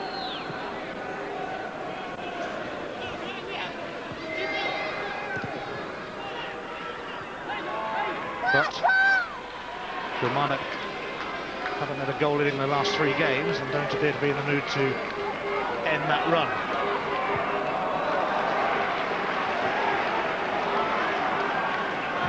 Dindeleux.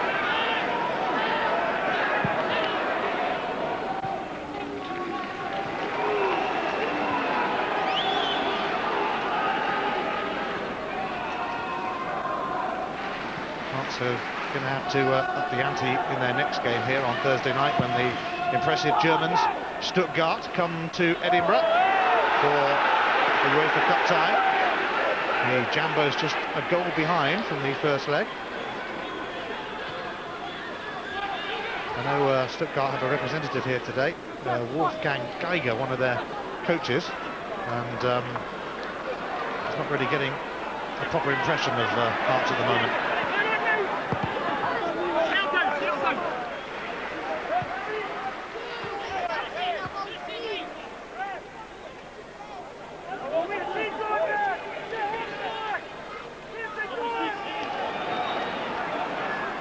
Cocard is getting ready for action. As Kilmarnock consider a change. Now, will it happen here for Hearts?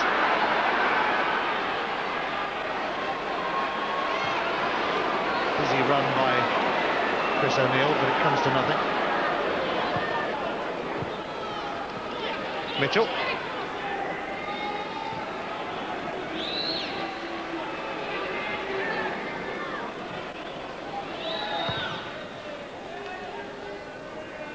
Skimmed off the head of Holt, but it'll trickle back to Niemi. He quickly had to get it inside his box because Paul Wright came charging in. Yeah, Paul Wright's done a good job up front. I just wonder if he might be the player who's going to be withdrawn. Certainly put in a good shift tonight for Kilmarnock, but I'm not convinced that he'll go the distance. Well, they're waiting to bring Cocard on. Next break of play is Naismith. Wanjo. Hearts are looking better, but then they couldn't have looked much worse after their first half showing. Gary Locke might get a yellow card for that in a moment as he took out Mahood. Referee has played the advantage, and it is going to be a booking. Yeah, Gary Locke puts his hand up immediately, and he knew he was for a yellow there. And you can see no complaints at all from Gary Locke there. Caught Alan Mahood well late.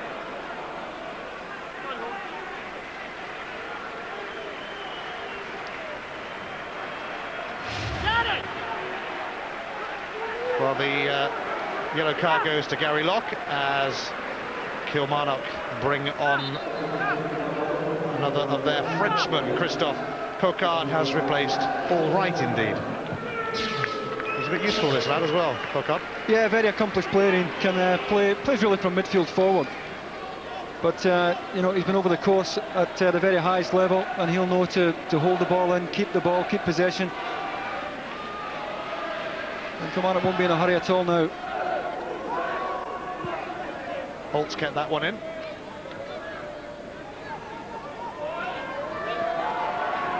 Ooh, Petric got himself out of it in the end. Nielsen. That's carried to McSwiggan. Locke. Cameron. Oh, it went behind Gary Naismith, and Cocard is going to be quickly in on him.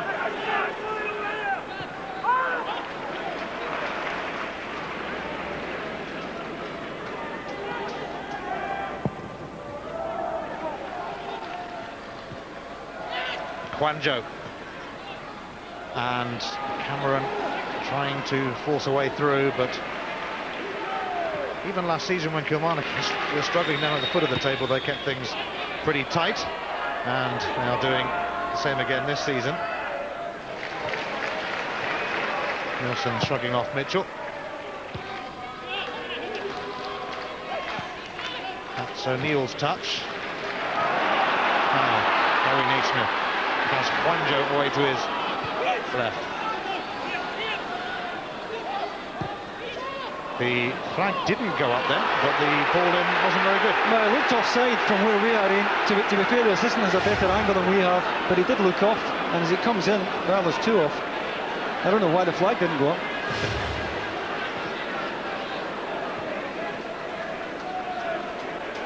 Maybe he felt a bit of sympathy for Hearts.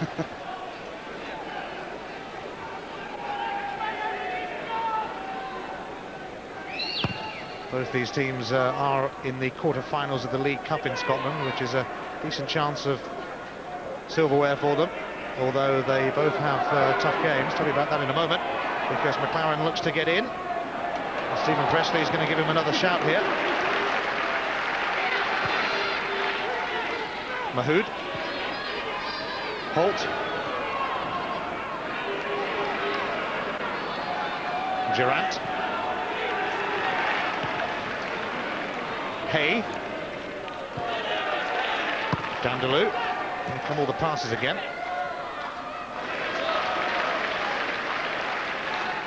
That sequence stopped by Nielsen. Mitchell. Hay. McLaren. Mahood. Well, they're being patient, and they are, of course, sitting on a 2-0 lead, which helps as well. Yeah, Hearts have to go and get the ball. They have to go and press the ball more than they're doing right now. Dindeleux sends it up towards Christophe Cocard. It's going to be a corner off Gary Naismith. And that'll do for Bobby Williamson, I'm sure. I mean, Durrant and Alan Mahood in the centre of that midfield, they really have just grabbed this game by the throat now.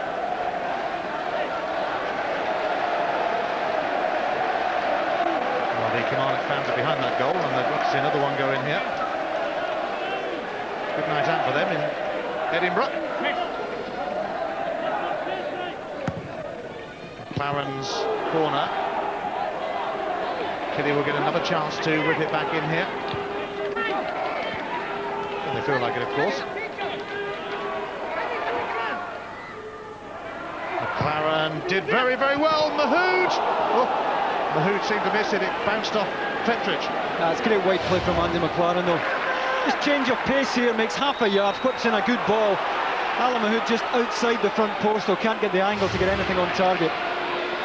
Super play by McLaren, who's played most of this match through the middle, but a demonstration of just how worthy he can be, or how productive he can be in the wide position. Ollie Cameron has taken a knock, and Gary Hay kicked the ball out so that he could get a bit of treatment, although he might not need any, and again he might. Listen by the way he looks there. And Clark happy to let things proceed. I was mentioning the League Cup quarter-finals, and Kilmarnock have got to play Hibs, and Hearts have got to play Celtic, so it's not going to be easy for them. Presley, Cocard was looking. It was almost in. And that really would have finished this game off. Christophe Cocard has played for his country, France. Joined Kilmarnock on a Bosman free transfer from Lyon. That's a lovely ball from Gary Hay to Ali Mitchell, but Niemi collects.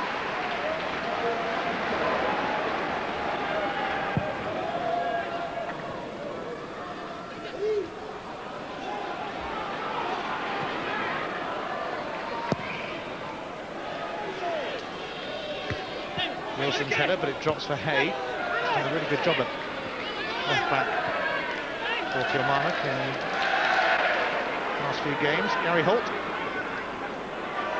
is possessed by Flogel, and Juanjo will give it back to the Austrian international, who tries a tricky turn, but it doesn't come off. And here go Kilmarnock again with Cocard, and McLaren is there. Great block that by Presley, but it's another corner. Yeah, Hart stretched across the back again here. It's a good ball played into the front post, and Stephen Presley does well there. His positioning was spot on. But of the two, Kilmarnock still look the more likely to score.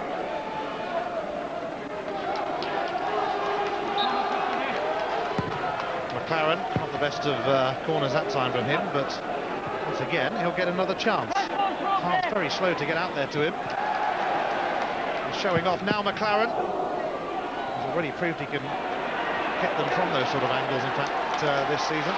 But there's half a chance of a Hearts breakaway. Important challenge there from Gus MacPherson. And they've won most of the 50-50s tonight, Kilmarnock. And they have passed the ball absolutely beautifully.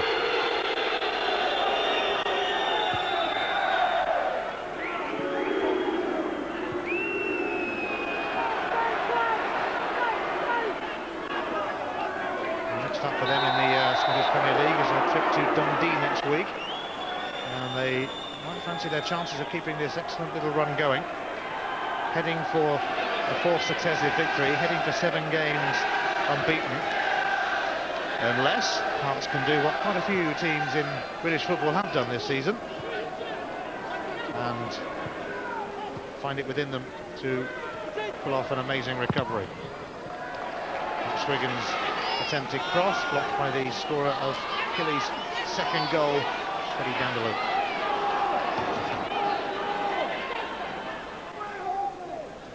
It was one of the long throws we talked about from Nielsen. Flashing up and under from Presley. Flogel was putting himself about, but Kilmarnock have gained a reputation for being pretty sound defensively. All over the park today, they have excelled. McLaren. He's twisting and turning again. Away by Flogel, who actually got back to help out the central defenders.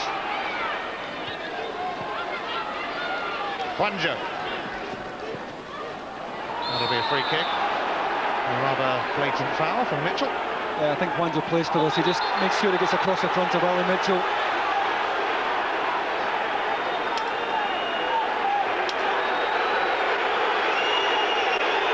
Mitchell obviously shared your opinion, I think.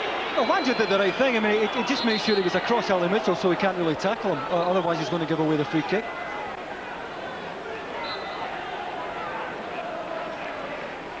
Well, Juanjo himself will take the free kick.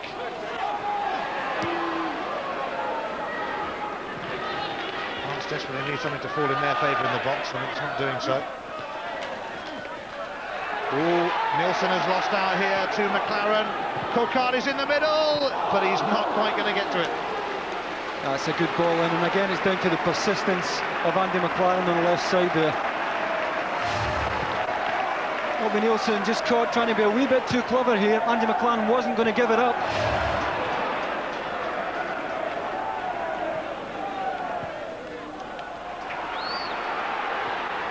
Gary Locke gives it to Nielsen.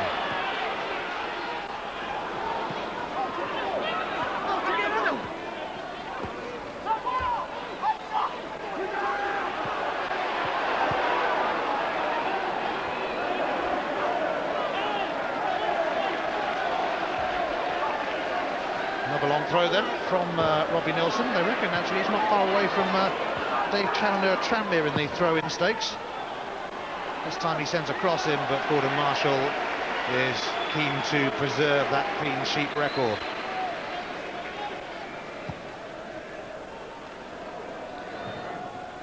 Cocard didn't have too much trouble bringing that under control.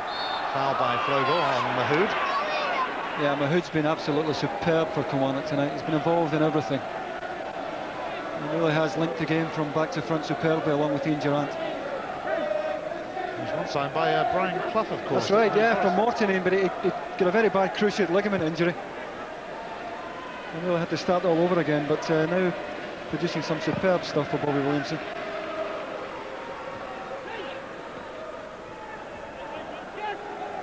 Naismith.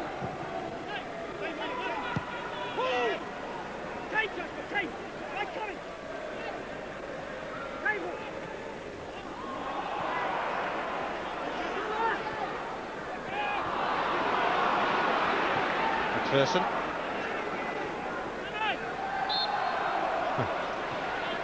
Flogel, guilty man again. Yeah, lovely footwork there though. Lovely footwork from Ian Durrant. McLaren trying to thread it through to Cocard. I don't think that's quite going to carry, is it? Petrus realised that. Oh, he's taken the wrong route out of the box there.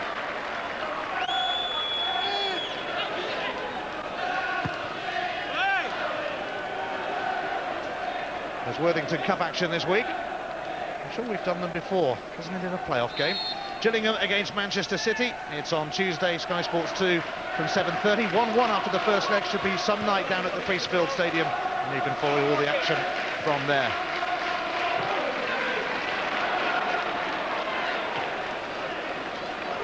MacPherson away to McLaren.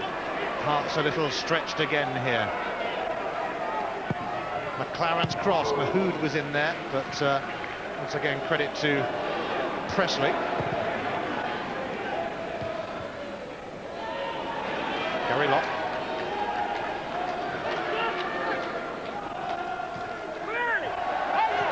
Kilmarnock are going to bring on one of the game's rising stars in Scotland shortly. Craig Dargo, formerly with Rafe Rovers, and he's going to replace Andy McLaren, who once again has been outstanding. Yeah, he has. He's had a super game today. That can only be down to tiredness, because both him and Paul Wright have worked their socks off tonight. Not just on the ball when Kilmarnock have it, but off the ball. They've pressed the Hearts defenders continually, and that clearly has taken its toll. He's had a good evening. Fresh legs. Craig Dargo's legs. He's about to get his first touch.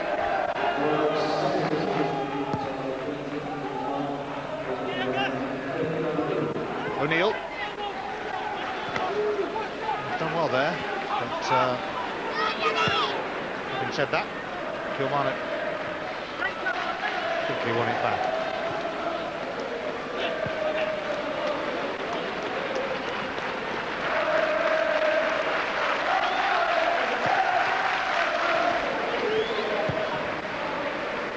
As we'd love to see a thrilling finale, Hearts don't really look like they have it in them, and Kilmarnock look like they do have it in them as they seek a third goal.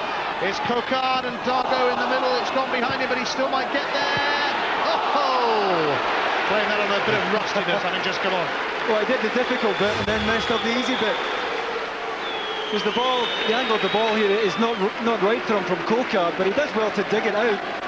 Creates a chance for himself and then scoops it over. He does well here. You'd expect him to hit the target from there. Durrant not being 2-0 up. I think Bobby Williamson might have given him a bit of stick for that one. Well, the Hearts fans are going home, and it really has been a forgettable evening for them. Yeah, I think it's a worrying performance for Jim Jeffries, given the timing of this performance tonight, with the UEFA Cup tie against Stuttgart coming up. That's one that they're all going to have to be in the top of their game. And you can get away with 2 or 3 players at times being off their game, but tonight Hearts as a team have been off the pace.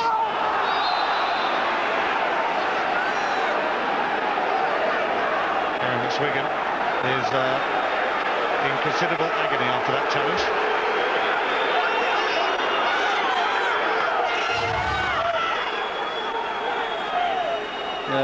Taken late there. Ball was well away there. It's Chris Innes who comes through him again. Well, Innes may have slipped there. No consolation to Gary McSwegan, but I think Chris Innes may have slipped there as he comes in. Well, it looks like McSwegan isn't going to be able to continue, and Hearts, of course, have already used 3 substitutes. So that's a real blow. They might have to see it out with 10 men. Well, here comes Innes, and I think he does lose his footing there. But it's another worry for Jim Jeffries. McSwegan, a big player for them this season. All 3 subs used. So 10 men at the moment. It's Gary McSwegan's 30th birthday as well. You're supposed to remember that, but I think he quite liked to forget his.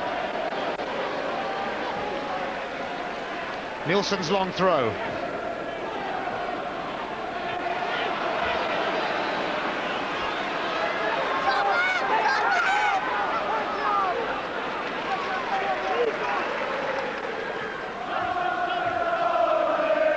Naismith.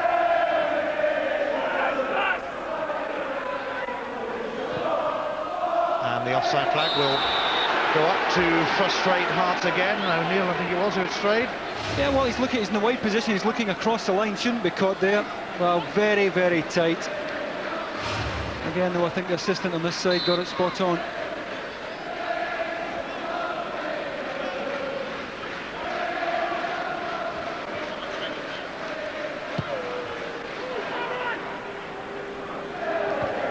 Away by Petridge.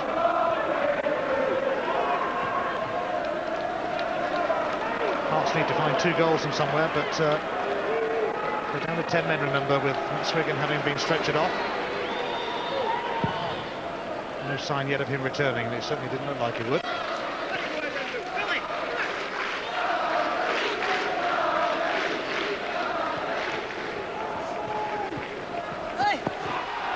Chris O'Neill has got the free kick. A little pull on him by Dindeleux.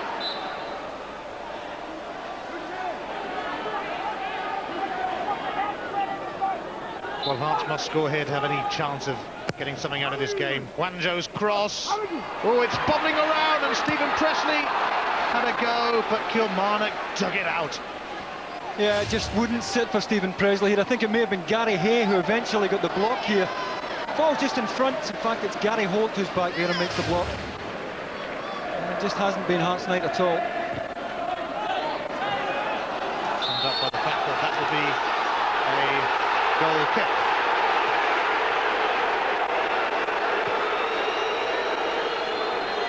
You can hear the reaction from the Hearts fans. I'm not sure whether they thought that should have been a corner, but it was never really going to happen that way.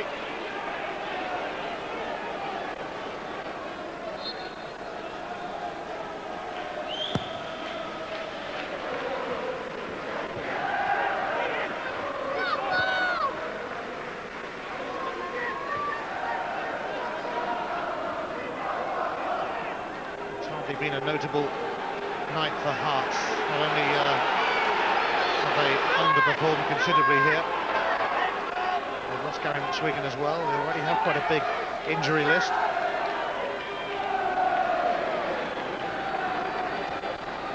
McSwiggan is in the physio's room at the moment getting treatment.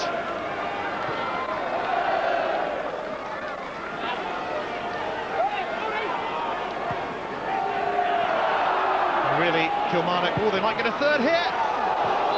It's just trickled wide from Mitchell. Yeah, it would have continued a good run for him because he scored the winner in the last 2 games for Kilmarnock. Just drags out a fraction wide.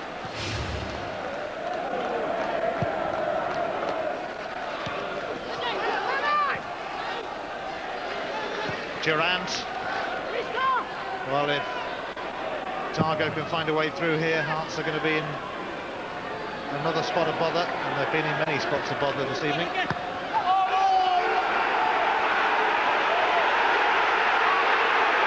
Kilmarnock have been fantastic this evening, though.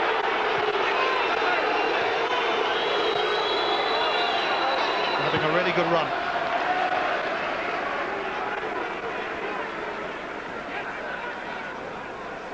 MacPherson, Holt.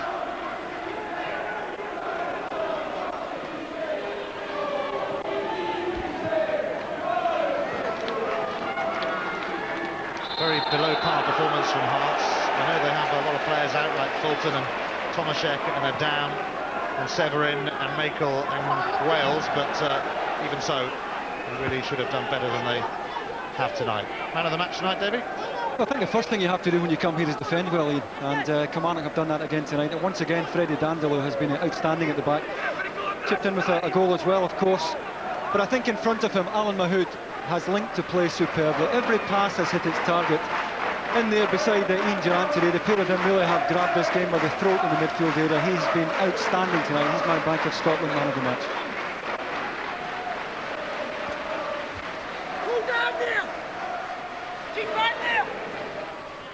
Just a couple of minutes to be added on, and in many ways Hearts might like to be put out of their misery here. What considerable misery it has been.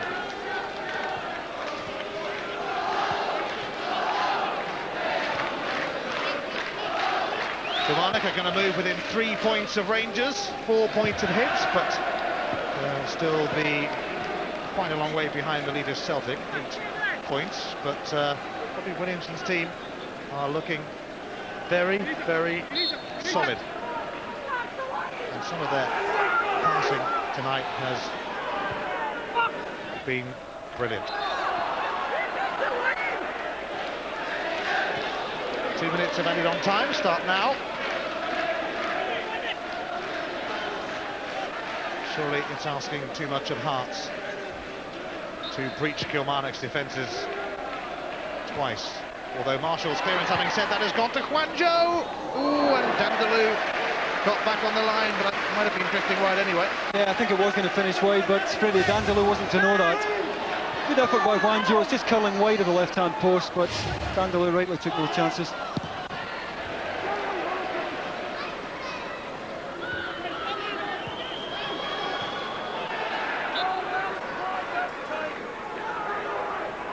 Williamson.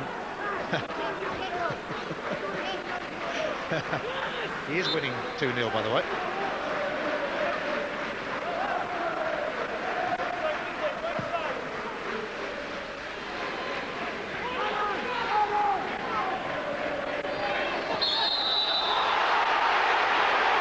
Free kick given against Hearts, much to their increasing frustration. Yeah, certainly a trip. I don't think it was intentional, but it was certainly a trip.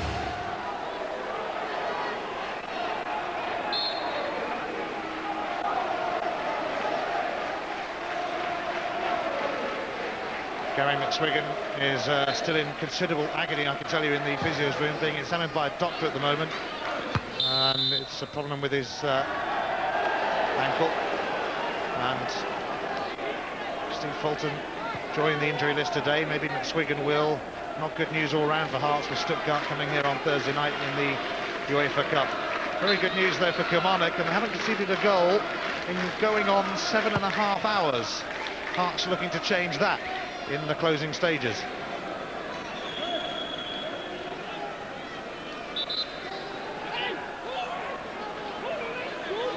Jim Jeffries will fill this badly, won't he? Kilmarnock are going to make a change. Yeah, I mean, he's not a good loser at the best of times, Ian, but it's the manner in which they've lost tonight. They've been flat from the very first whistle, and there's been a lack of spirit, which you normally wouldn't expect from any Hearts side, from any Jim Jeffries side. James Fowler has come on for the last few seconds, replacing Gary Holt.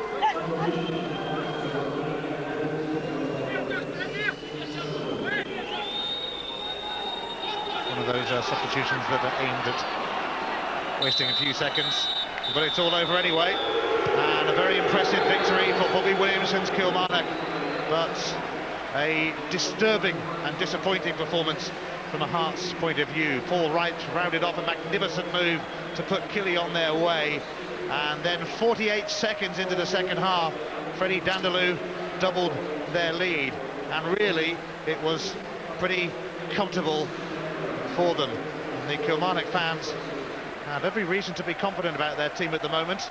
4 straight wins, 7 matches unbeaten, and this is the way they're playing. Brimming with confidence. Fine finish from Paul Wright after a breathtaking build-up. And with Hearts ready to come out firing for the second half, Dindeleux popped up to score a second for Kilmarnock. A thoroughly deserved victory and a thoroughly excellent performance from Killie, but plenty of worries for Hearts. It finishes then at Tynecastle, Hearts 0, Kilmarnock 2. A good win for Kilmarnock then. So 2-0 to Kilmarnock tonight, a good win over Hearts. Killie's first victory at Tynecastle since back in 1994. That's a good solid victory tonight. Flogel and Locke of Hearts both booked tonight, so too Innes of Kilmarnock. And really the story of the 90 minutes, well, Killie, as we saw, they ran the first half and they were right in the mood and in the driving seat at the break. And much of the same in the second half. Hearts came back into it, but not nearly enough to take anything from this game, and they didn't, and they lost by 2-0. Man of the match, Alan Mahood, and skipper Ian Durrant, both of Kilmarnock, of course, are with David Tanner. Alan, you're the man of the match, congratulations. Was there ever a point in this game when you thought that Kilmarnock might not take the full points? No, not really. I think we played well.